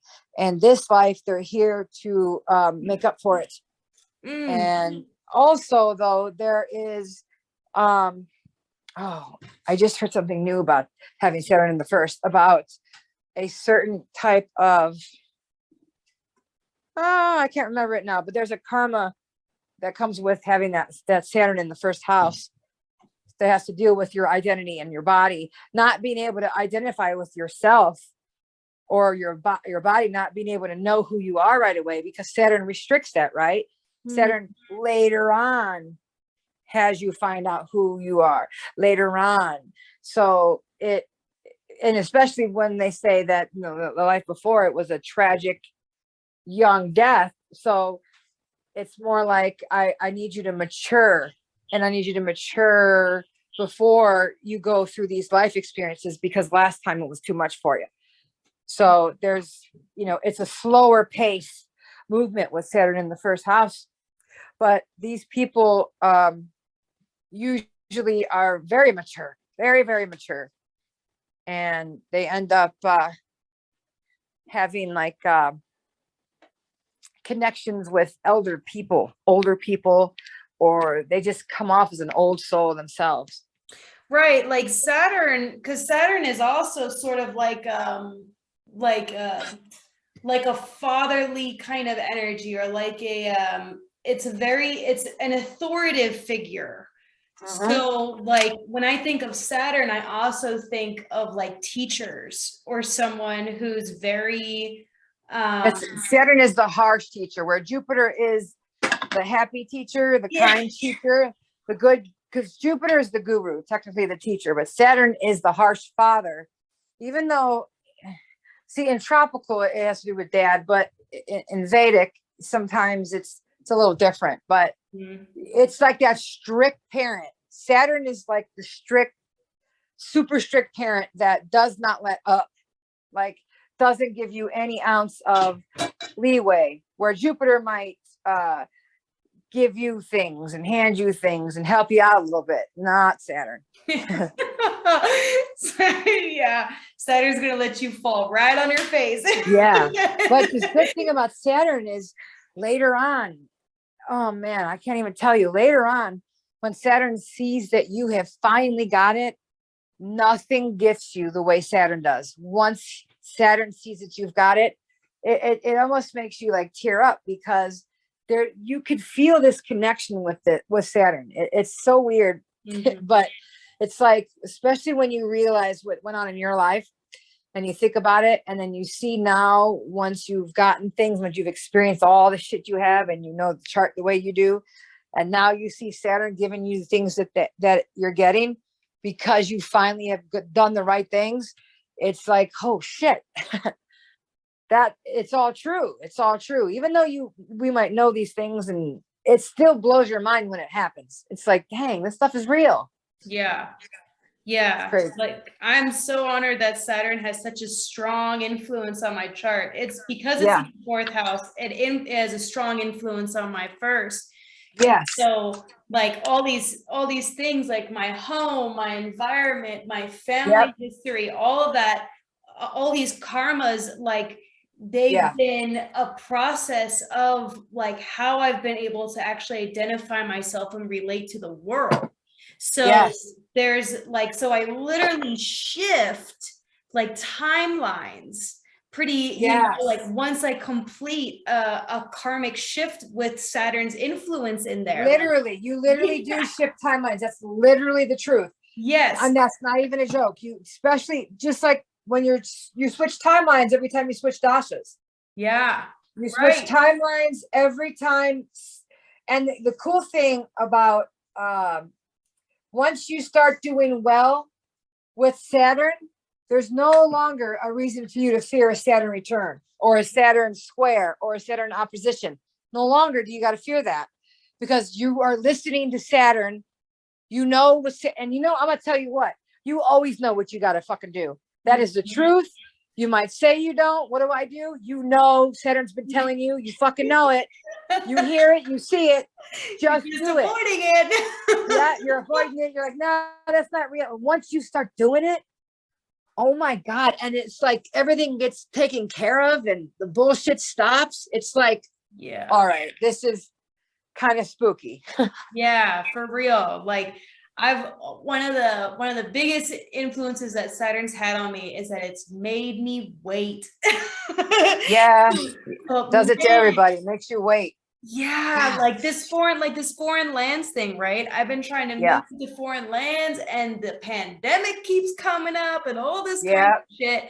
But I'll tell you what, I am so grateful because I've had a change of heart to where I was going to end up. You know, I was willing to put myself into a situation that would have kind of fucked me. And Saturn pulling me back and working. And again, because I finished my karmas with my father, I was able to now move into my home life. So this has been the next big identifier for me as to what does my ideal home, what is what I'm trying to build, what does that foundation even look like? And Saturn has made me stop and see all of the opportunity that's already around me. So it really is beautiful how it can play such a large role in your life in making you slow down and make wise decisions. And that's it. The wise decisions. People think that Saturn just slows you down and takes, causes obstacles. But it's and the thing is when you start to shift your perspective in the gratitude position, like you're doing, and seeing it for what it really is, a fucking blessing. All these things turn into major blessings. Like the minute when you think that listen to this. Okay. I just started a million different conversations. Hold on one second. When I was a kid and my parents would tell me I couldn't do or go somewhere or do something, I used to get real pissed, but then I thought, so I don't know where this came from, but when I was little and I would say, you know what, maybe my parents have saved my life somehow. Maybe if I would have went to that friend's house, I could have been in an accident and could have been killed. Like these things would always come to me. And so I was like, I'm not even going to be mad, because obviously whatever happens is supposed to happen. So I'm not even going to be mad. That's obviously whatever was supposed to happen was supposed to happen. So, and that is that's exactly what it is. That's, oh, hold on a minute. Sorry, hold on a second. All right, sorry. So it's like you have to see it for the good that it is. And once you shift and see it from that perspective of good, then even the shadow, even the negative, so-called negative, is good. There is no bad. Mm-hmm. Bad is just you. That's just whatever you can, whatever you think bad is bad. You know what I mean? Even the so-called negative doesn't have to be a bad thing. Mm-hmm. It could be that what's leading you towards the ultimate goal. Even the negative is the good. Even the demons are the good. There's nothing to hide from or to run away from. They're just parts of you. Mm-hmm. These aspects, and once you see the parent or the teacher as helping, not hindering, you are now open and all these doors open for you. You're not resistant to the change. You're not like, I know, every kid thinks they know it all, and then they resist and they, shut down, and it takes years for them to, realize. But once, you get there, it might take a while, but once you get there, it is so freeing. And when the hard times come, it's like, thank you for this moment of learning. Mm-hmm. Thank you for teaching me, and thank you for reminding me of what not to do. Oh yeah, I made a mistake again. Mm-hmm. I won't do that again, So could you say too then that while looking to change negative behavior, you would definitely want to also take Saturn into consideration as to where it's placed according to like what obstacles or what things you might be perceiving as obstacles are coming into play? Yes, you're going to always look at your Saturn. If you're feeling like you're getting obstacles, look at your Saturn and the nakshatra Saturn is in and see what it's telling you. See what is speaking to you and see if you've got any Saturn ruled nakshatras and where they're at.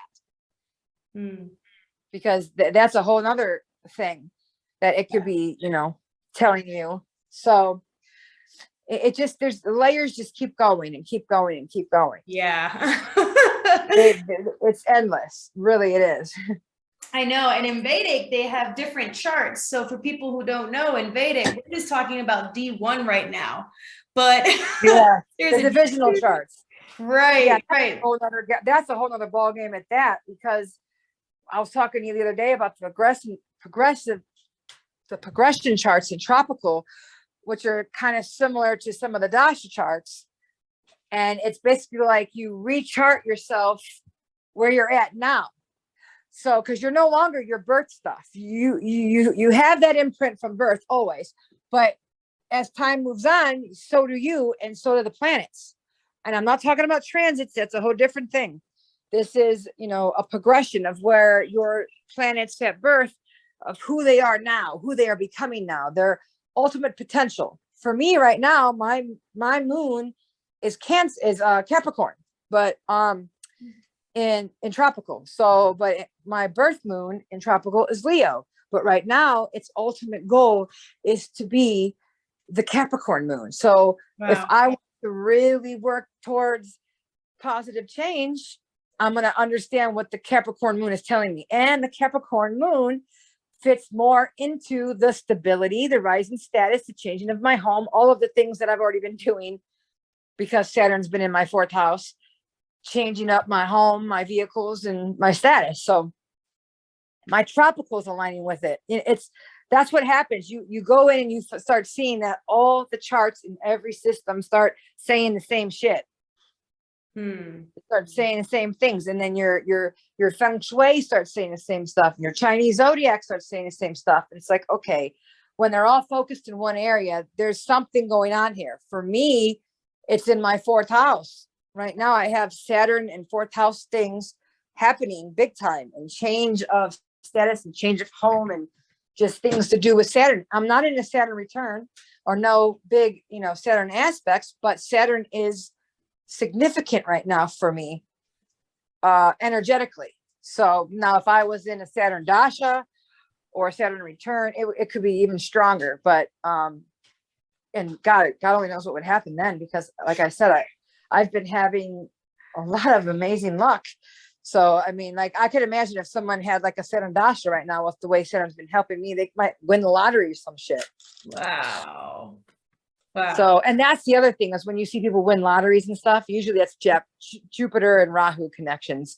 But when you see those big deal things, when it's like a Michael Jackson thing or a lottery thing or something that's rare, it's because everything is lining up in many different aspects of the astrology across the board through many different systems, and your numerology and your Feng Shui, everything is going for you at that moment and is focused in one direction, and you have high points and high focus. So it's like everything is pointing to this one thing happening. So that's, you know, it's rare to have those occurrences of lottery and stuff, but it does happen. And, you know, things like that can happen when, that's why it's, you know, it helps to have your Feng Shui in order, because if you got your shit in order at home, it makes it easier for the good things in your chart to manifest.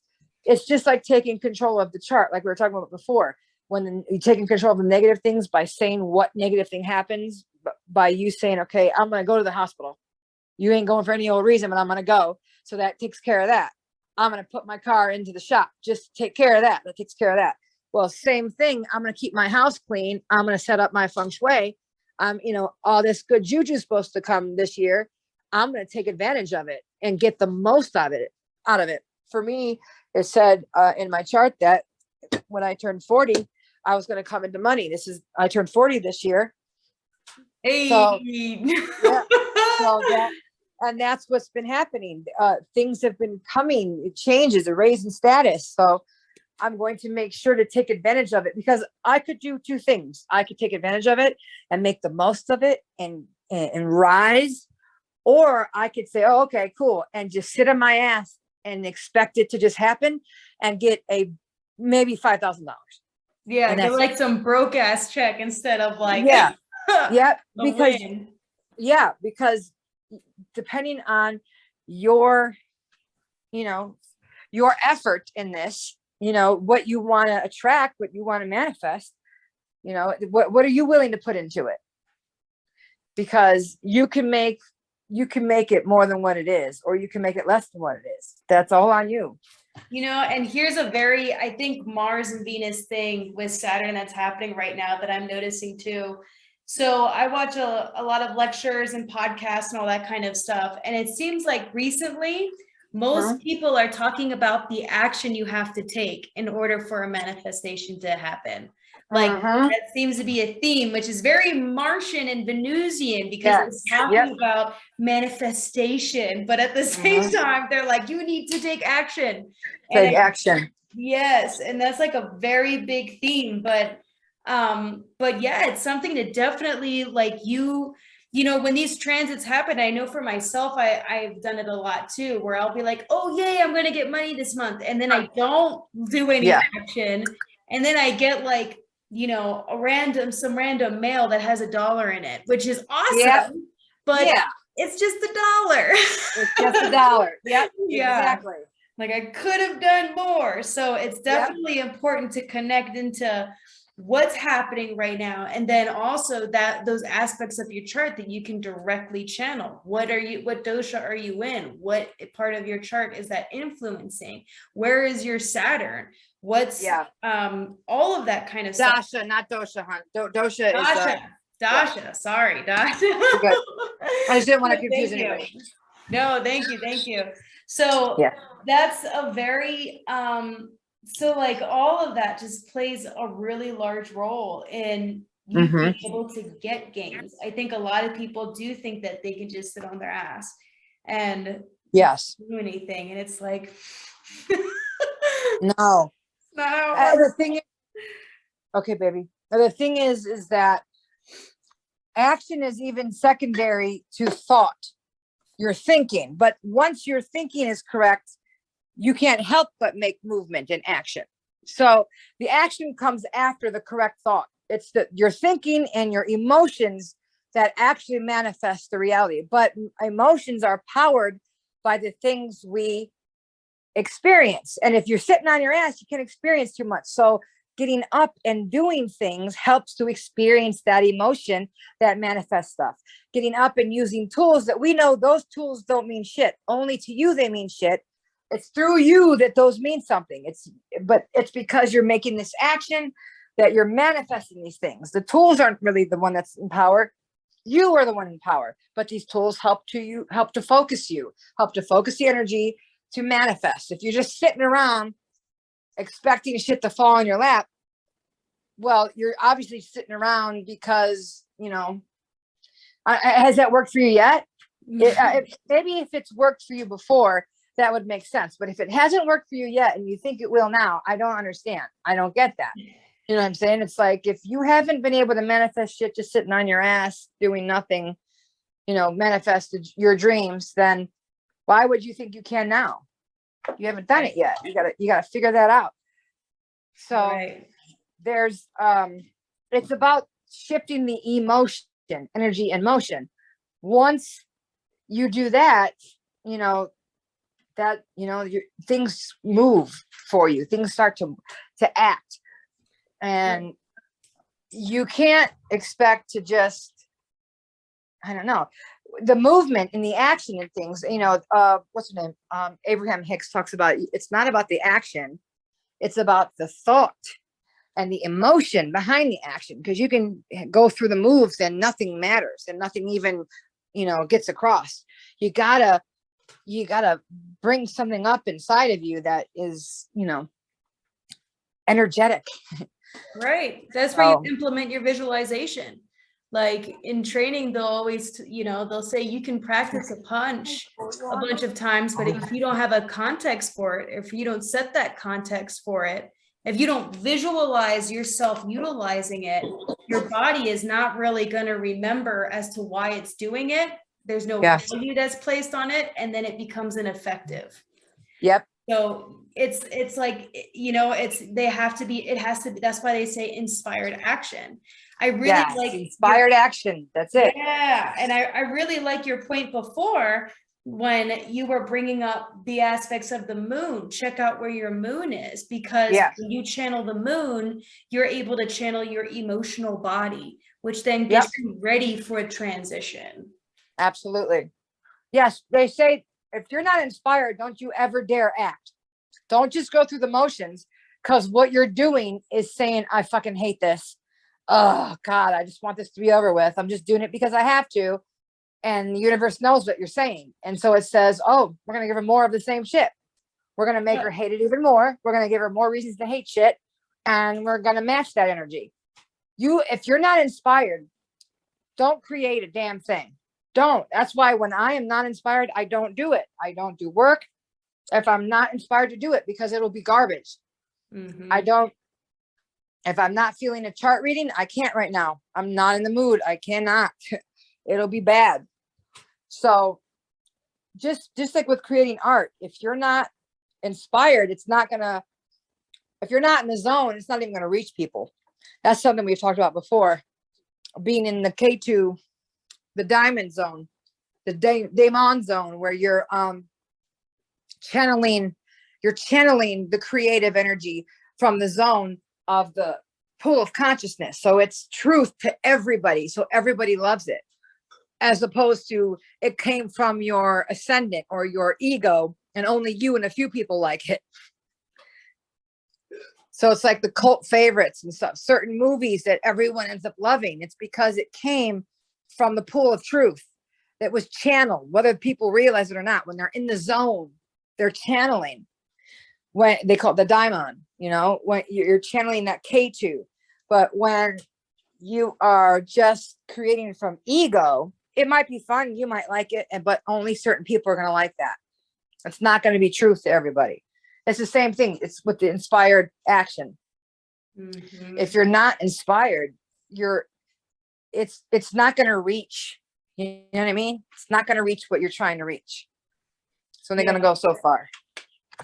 And with first house, right? Like that has to do with self-love, personal image, and changing belief systems. So this could be something that I'm thinking that maybe I would want to channel within my first house if I am looking for inspiration.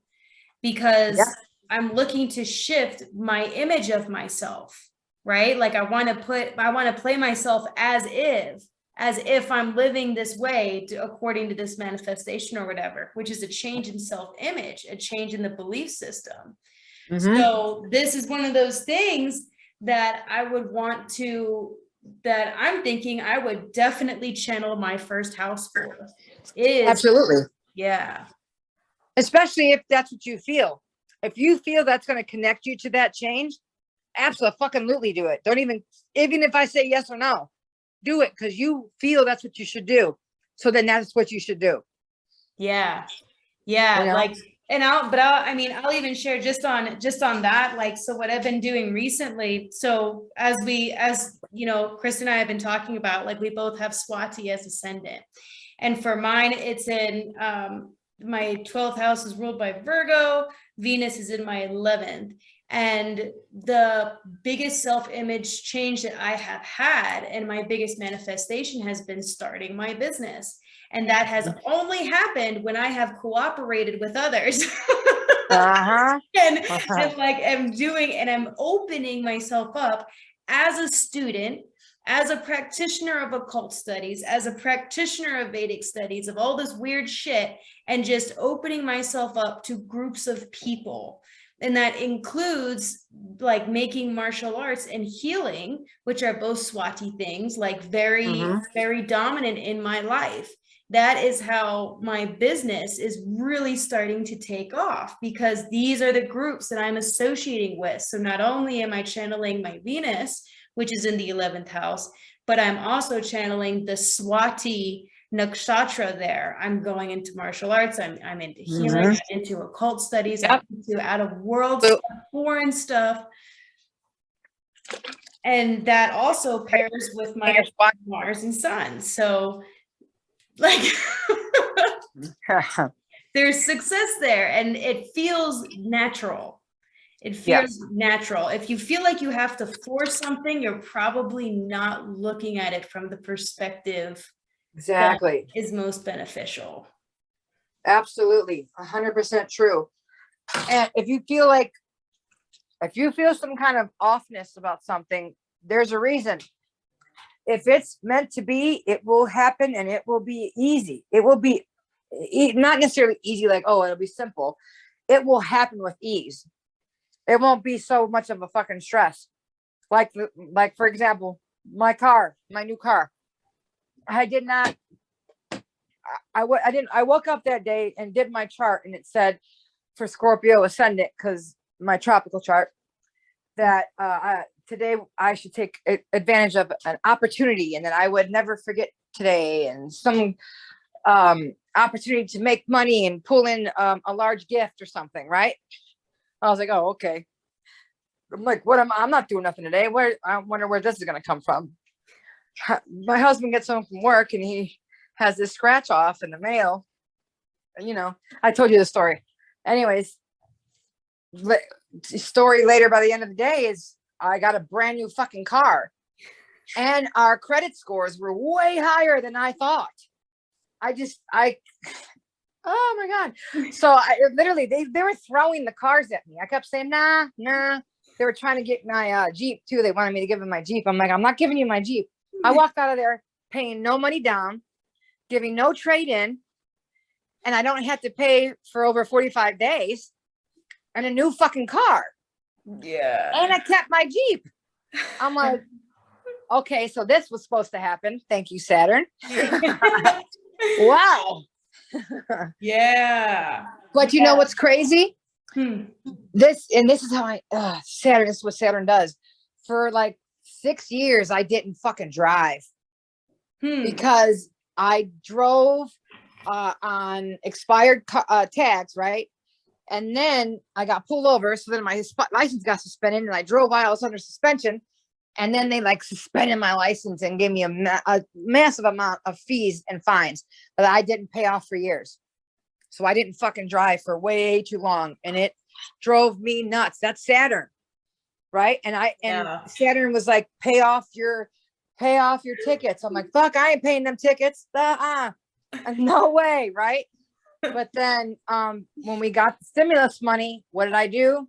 Is I made sure I was like, I'm paying all them fucking tickets off. I'm done. I am done. I am done like staying stuck in the past and being, not doing the right things. And this is when Saturn was like coming forward with Jupiter, so that I did what with the money, the things I knew Saturn wanted me to do.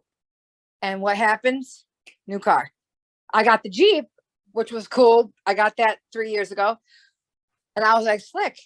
But it's a 97 Jeep. It's not like a brand new car, but it's, I loved it. But then we just got a brand new car. Didn't even try for it. That's the shit that Saturn does. When you've done what you're supposed to do. I knew I had to do these things. I knew when we got that money that I had to pay bills off. I wasn't going to go buy some bullshit.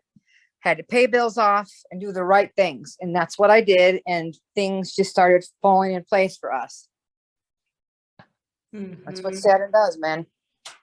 Yeah. Yeah. And that's how, so what would you say to someone who, let's say they identify more with their tropical ascendant than their Vedic? Would they still look at, would they be looking at the nakshatra for their tropical ascendant, or would they still go by their Vedic? Well, they could do either. Usually when people identify with one more than the other, it's because of the time period. It's just because of the time period, and they haven't moved into a certain aspect. So it depends on the time period they're in, or they haven't yet fully understood Vedic, because it's the other side of themselves. It's not the ego side, which is tropical. It's not only the physical. I'm not saying that tropical doesn't have other aspects to it, but it's very sun, solar, physical, illusionary, ego driven aspects. So each one of us got pissed when we were told we weren't the sign we were, right? We're like, no, fuck that. I'm Gemini. What are you talking about? What? I am not a Taurus, and that's that typical, like, we identify what we've been told. And that doesn't mean you're not still that. You still are that. That's the sun part of you. That is the one half of you, the masculine side of you, the solar side.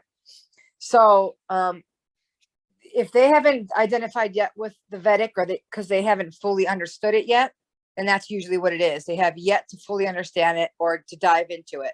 So they're still clinging to the system of the tropical. That is, before they even start getting into nakshatras, you need to fully learn Vedic system before then you jump into the tropical system using Vedic science, because it'll just confuse you. Mm-hmm. So it's probably best to first fully understand the Vedic science, and then you can apply that to the tropical, which is so much fun.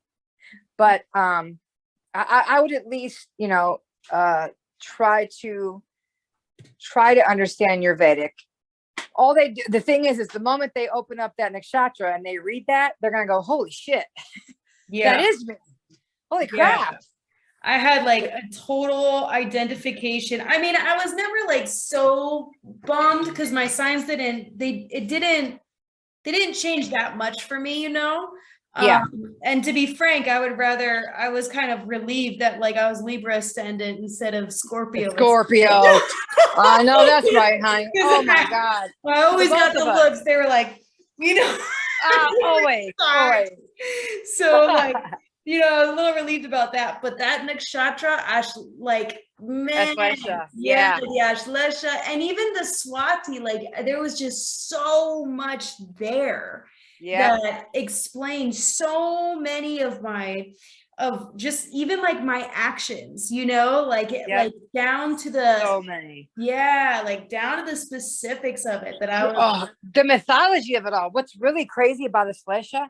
Oh God, it blows my mind just how deep, because with the Ashlesha, you get the young girl who she is stuck under the rule of the eccentric, ruling, overbearing mother. And until the girl has to learn independence, right? She must learn her own independence. But she has a hard time breaking free, and the way that comes is through phallic, which is either penis, is needle, knife, stabbing, things like this, which tattooing, all those. And I was stabbed and attacked, you know that. Yeah. I had other things you know about that all had to do with sharp objects. It's just insane. Yeah. And these things led towards me separating the hold my mother had over me. It's so fucking crazy how that shit manifested. Like, we are literally just the same old stories. We are the same shit repeating. There ain't nothing new, man. Right. It's so creepy. Yeah. It's like, what? I know. Man. And we have, and people have similar stories, you know, it's not just like, oh, this is just how I relate to it. It's like, no, a million other people are relating to it as well. Like, yeah. These are patterns of behaviors that are literally cataloged. So then you can figure according to the transits that are happening. Because like you were saying earlier, what you really are is the observer of this story that is playing out. And astrology is the map to this story that is playing out. Exactly. It's like the playwright. It's the story that you're acting out. Right. Yep. Which gives you as the, you know, as like the player in this story, right? Like you have the ability now to channel all of this stuff that's happening to your maximum benefit. So like, and that's I think that's just like such the beauty of it. Absolutely. Yeah. And that's where the nakshatras get super, super in depth. Like oh my God, it's so crazy too, how on point they are. Yeah. And how they relate to one another and how, they tell a story. They just continue to tell a story. Each one of them moves on to the next and to the next, and they all relate. And it's a full on story of the stars. Just like with Rohini and Mrgashira, we find these nakshatras to be common for women who experience sexual advances, unwanted sexual advances. So is Denisha.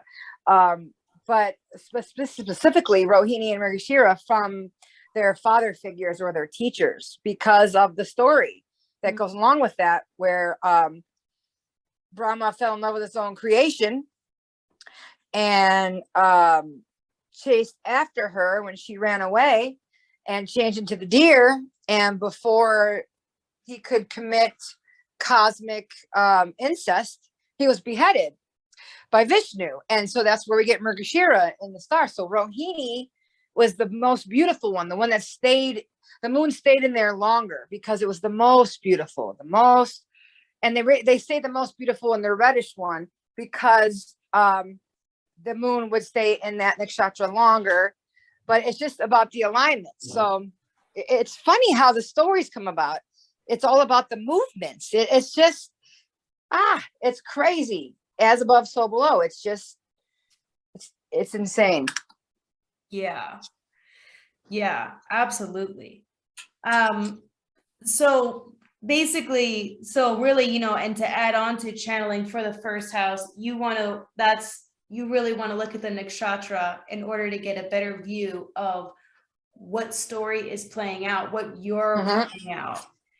And how you can change that to its most benefit. You're not going to be able to change the nakshatra. Right. You're not going to change the nakshatra, but you can, just like I was saying, how you can control what outcomes. If you're active, if you're not on autopilot, you could do the same thing with your nakshatras if you learn about them and activate the parts of it that you want to work with. And, you know, there's, oh my God, I don't know. If I only would have known, I knew my tropical when I was a kid, but I've been doing tarot and palmistry and astrology forever, but not Vedic until last, you know, when I was adult. If I would have known the things I know now about Astrology back in my 20s, I might not have had some of the fucked up experiences I had. But oh man, I know you kind of got to battle that shit. Like I know it. go through a loop for sure. Even with even with relationships, and it's just like Astrology is such a she's a strong girl. She's a strong. Aslesha is the masculine. Aslesha women are the masculine, and Aslesha men are the feminine. That's why Aslesha men, you can find sometimes they get taken advantage of by women in some way. Guess who two men are that are Aslesha men? Johnny Depp and Marilyn Manson. And they both have Venus in the 12th, which shows ruin from a woman from past life karmas. And even though they're innocent, so these women are lying on them. We already know Amber Heard was lying, but the whole thing with Manson, it's bullshit. His chart shows that's all bullshit. That's a lie. It's not true. And he's got karma to pay from past lives with these women. So that sucks. That sucks, and sucks for him. The funny thing is they're like buddies too. Manson and Johnny Depp, they're buddies. But yeah, and rockers. You also find with Aslesha, we talked about this before, I think, where you move between being overly sexed and grossed out.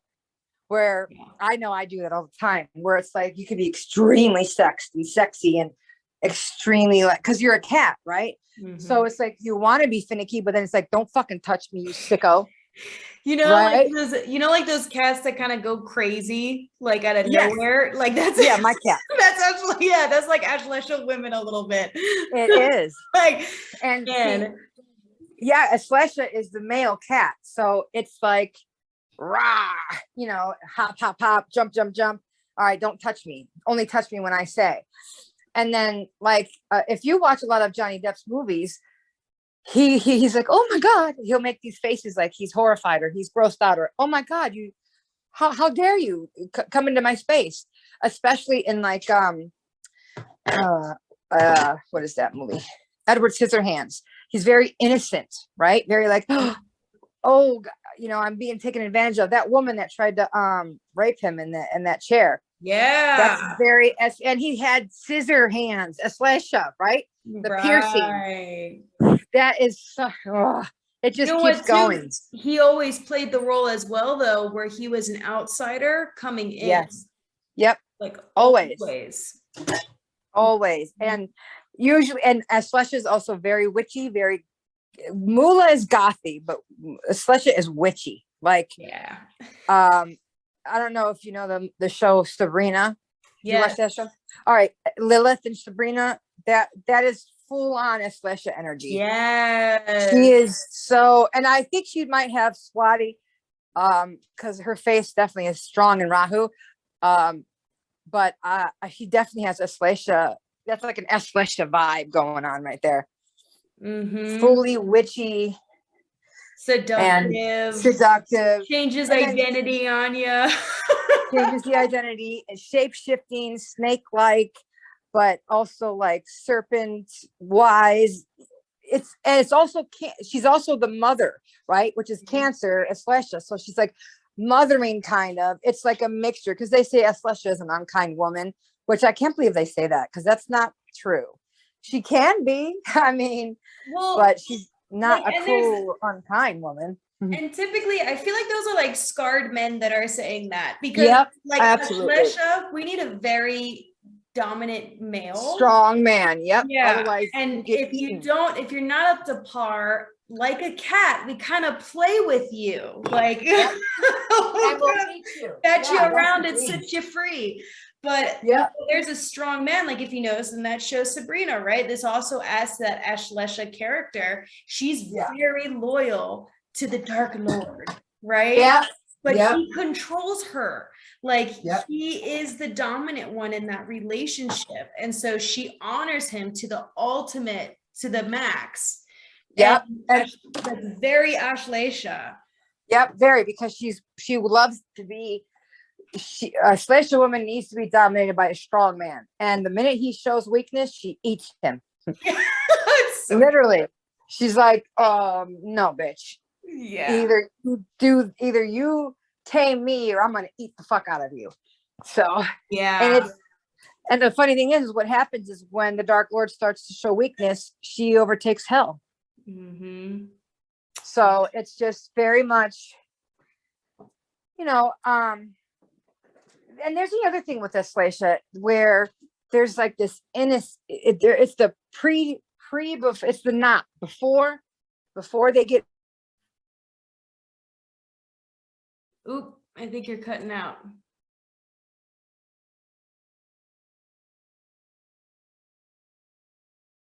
Are you there? I think I lost you.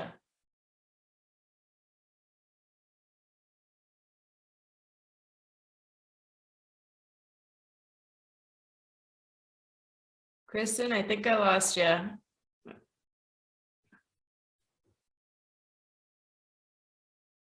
Okay. We're back on. There we go. We're back. Sorry. No, you're good. That was crazy. Okay. Ashlesha. Yeah, we were talking about, the black swan. Only when she got stabbed with that glass in her side at the end, that's when she was pierced with the phallic symbol. That's when she became the dark swan. Yeah. So it takes, you go from this frozen virginity, don't touch me, I'm forever youthful and forever young, and image to this vixen, to this dark shadow, which ends up, that shadow part, if you're not careful, ends up like becoming very destructive. So especially women can have, especially people in general, but they can go through many years of issues because of mother's stronghold, usually mother, but it could be either parent. So then when they rebel, once they finally rebel, it goes hardcore, and and involves a lot of things that but that we won't really talk about. Yeah, but Aslesha is one of the nakshatras that rises from the ashes, that the dark shit that they experience ends up making them stronger, and they learn from it. It depends on the other nakshatras they got going on, but some people, they don't learn from their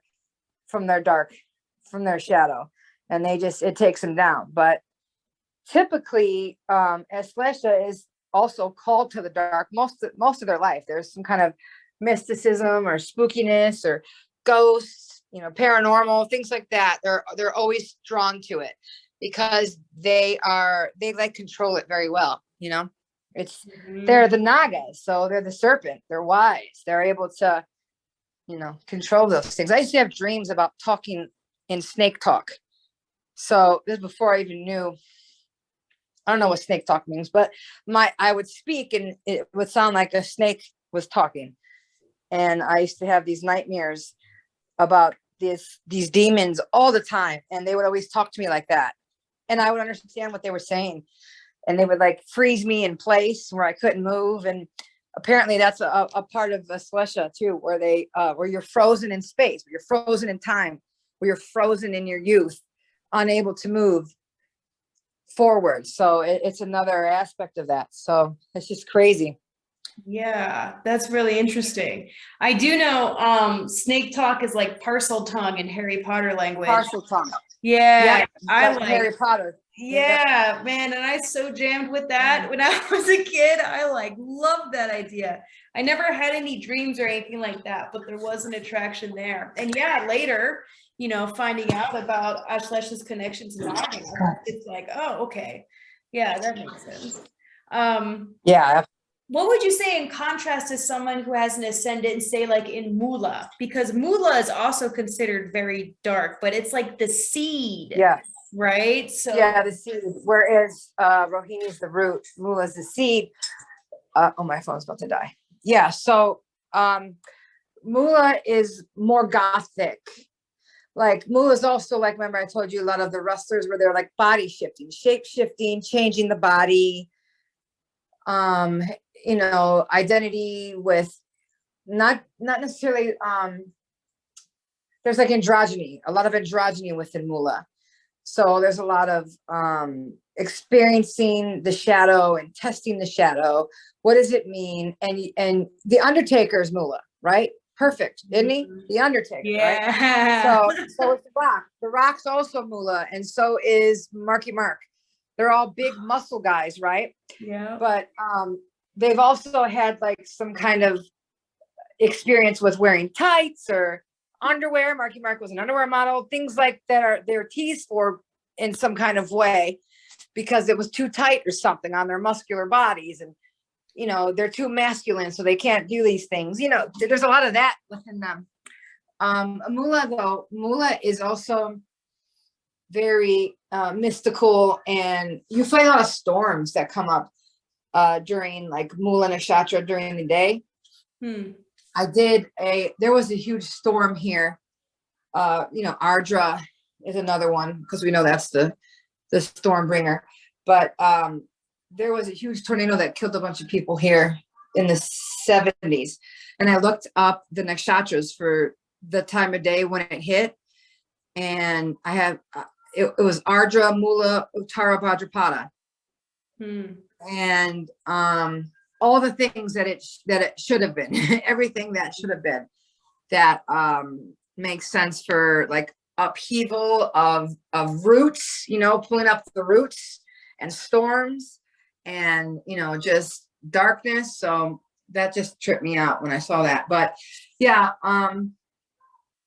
Mula is really associated a lot with like Gothic people that were probably goth in school or something like that, or have this Gothic flair, like dark colors, or into, they're into flair, but in a dark tone. It's so Leos love to be flair and pizzazz like MAGA, but MAGA can also be a dark tone too. So like Uncle Jesse, he's MAGA, and his hair, from what is that, Full House. His hair is very MAGA. But then you've got Conan O'Brien, who also is MAGA. He's got that big orange hair. He's got like the hair. The hair, right? But Donald Trump is MAGA, and he's got the hair. He's got the hair. He's known for the hair. So MAGA people are known for their hair. My son Giovanni, he's MAGA, and he's had long hair his whole life up until recently, and everyone knows him for his hair. But also people used to think he was a girl because he used to have real long hair, and that's something else that can happen with MAGA or Mula, where there's like a cross between, confusion, or people calling you a girl or assuming you're a girl or the opposite sex, things like that can happen. Interesting. Yeah. Those are really cool aspects to look at. And Krysten's has mentioned this before on Trav's channel, and I think I've mentioned it, but I don't think I've mentioned on my channel before. But if you're looking to get more in depth with nakshatras and the characteristics, Claire Nakhti has really good videos that describe the nakshatras. So if you're looking to like change up your first house or channel that energy or anything like that, or even just understand your nakshatras, her channel is really descriptive, that focuses mainly on nakshatras, girls and boys. So it's really it's super important as to how they play out. Very much. If you want to really have a full understanding, you will watch her stuff. I like to do is compare celebrities and mainstream personalities, because we all know them and we all understand them, and she does the same, and that's why it makes it easy to understand. Makes it really easy to comprehend and understand. Images help. They do. Cool. Well, Krysten, how would someone get a hold of you if, say, they want to have a reading? Or are you offering readings, or how would someone get a hold of you? They can get a hold of me on Facebook. I'm trying to think. Facebook restricted my Facebook recently. So I don't even know why, but they could sit on Messenger. I put Krysten Chambers Krysten Chambers, Chambers. Send me a message and we can connect from there. But yeah, that's pretty much how you can connect with me at the moment. Okay. If you're interested in something. Awesome. Awesome. I will be putting her, I will be respelling her, I'll spell her name and all that kind of stuff down in the description below. So then if you want to hit her up for an amazing reading, you can hit her up and you guys can figure stuff out. Is there anything that you're thinking that we have maybe missed tonight or that you would want to really cover? I know we went over some Feng Shui. I know we went over the first house and how to channel it. Is there anything that you're feeling like maybe I want to, something else that you want to cover? I think that actually we're really good at this space right here. Putting too much out to all at once could be confusing for anyone who's new. Yeah. And could scatter the energy. We can get scattered easily, especially since you and I have already, we've already been through all of this, I know. And we're already holding in so much. So much. I know. So it's like, I sometimes start to say things and then I reel it back in because I know, I can't go there yet. Yeah. I know, oops. Yeah. Tough roads. Okay, cool. Well then let's stop here for this week. And thank you again so much for this amazing chat. I think this was so clarifying on just many, many levels. And I know for myself, I'm going to continue channeling my first house. And I can't wait till we get through to the seconds, because like the second house, that's like, second house, the money. Yeah. That's on the money. And so everyone also look at the northeast side of your house, check it out. Yes. Decluttering the whole house. Yep. Get ready for new energy and for money. And we don't have a chart, but the chart is called the Flying Star chart. So if you have the inspired action, like I'm going to definitely be looking up a Flying Star chart. Is there a specific one that I should be keeping an eye out for, Krysten, when I'm looking it up? No, because each person has an individual star chart. It's just like your natal chart. So you got to have it mapped out depending on the year you moved into the house and the year the house was made. You can get the yearly Flying Star chart. You can look it up on YouTube, or you can Picture Healer on YouTube. She's got the Flying Stars chart for the year. You can go to her, or you can YouTube it, not Google. Yeah, Google it and look up 2022 Water Tiger Flying Stars, and it'll tell you where the stars are this year.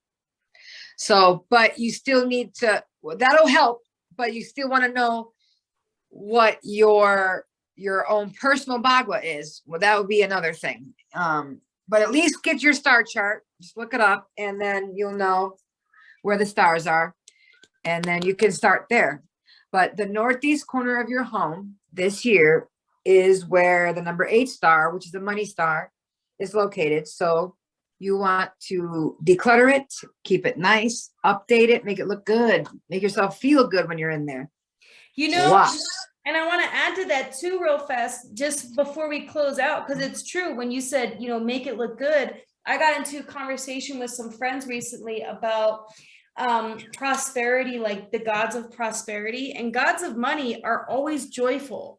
If this part of your room, or if your viewpoint of money and prosperity is like a chore, then you're not really channeling the actual energy of it. So really taking into consideration, making it joyful, making it a place that you enjoy to go to, because that's channeling the energy. Exactly. All these images of money gods are doing. All the money gods are happy. Very happy. Yep. Yeah. They're joyous. Yeah. Yep. You want it wherever, and the more time you spend in your northeast corner and you're happy, the better. I find myself in the place I'm at most, it's my kitchen. I cook, I bake, I make all kinds of stuff in here. And I found myself in here constantly. So I got to make, update my kitchen, make it look good. And every new update brought significant money increase, significant blessing increase, significant. Now I'm not talking like $50. $50. Like I said, $6,800 all of a sudden. Boom. I was like, wow. Yeah. We were actually jumping up and down in the living room when we found it. It just showed up in the bank account. We had been waiting for it for over 1.5 years though. Wow. So we didn't know it was coming. Finally. It was like, yes. Yeah, congratulations. That's amazing. I love that when that happens. That's like said that, because, you know, you worked perfectly in line with all of it. So you follow through with the formula. Yep. So, it worked. cool. Well, thank you so much, Krysten. I really, really appreciate all this. And I'm really looking forward to posting this. And again, I'm going to have Krysten's information down in the description. I look forward to our next talk, and I'm also remodeling too, so I'm sure that we'll be going off each other and like just sharing news stories and how things change as we're fluctuating. Everything. So and now that we did the one video, I'll have a better concept of what the next one should be. I just kind of winged this one, so just to kind of get the feeling out there. Once you start it, then it starts to make a pattern of what you should do. So I have a good idea of how to start the next. So this will work good. Yeah, cool. I'm excited. All right. Well, I'm gonna let you get to your night. Thank you so much again. And absolutely. I will be talking to you soon. All right. Talk to you, hon. All right. All right. Bye. Bye-bye.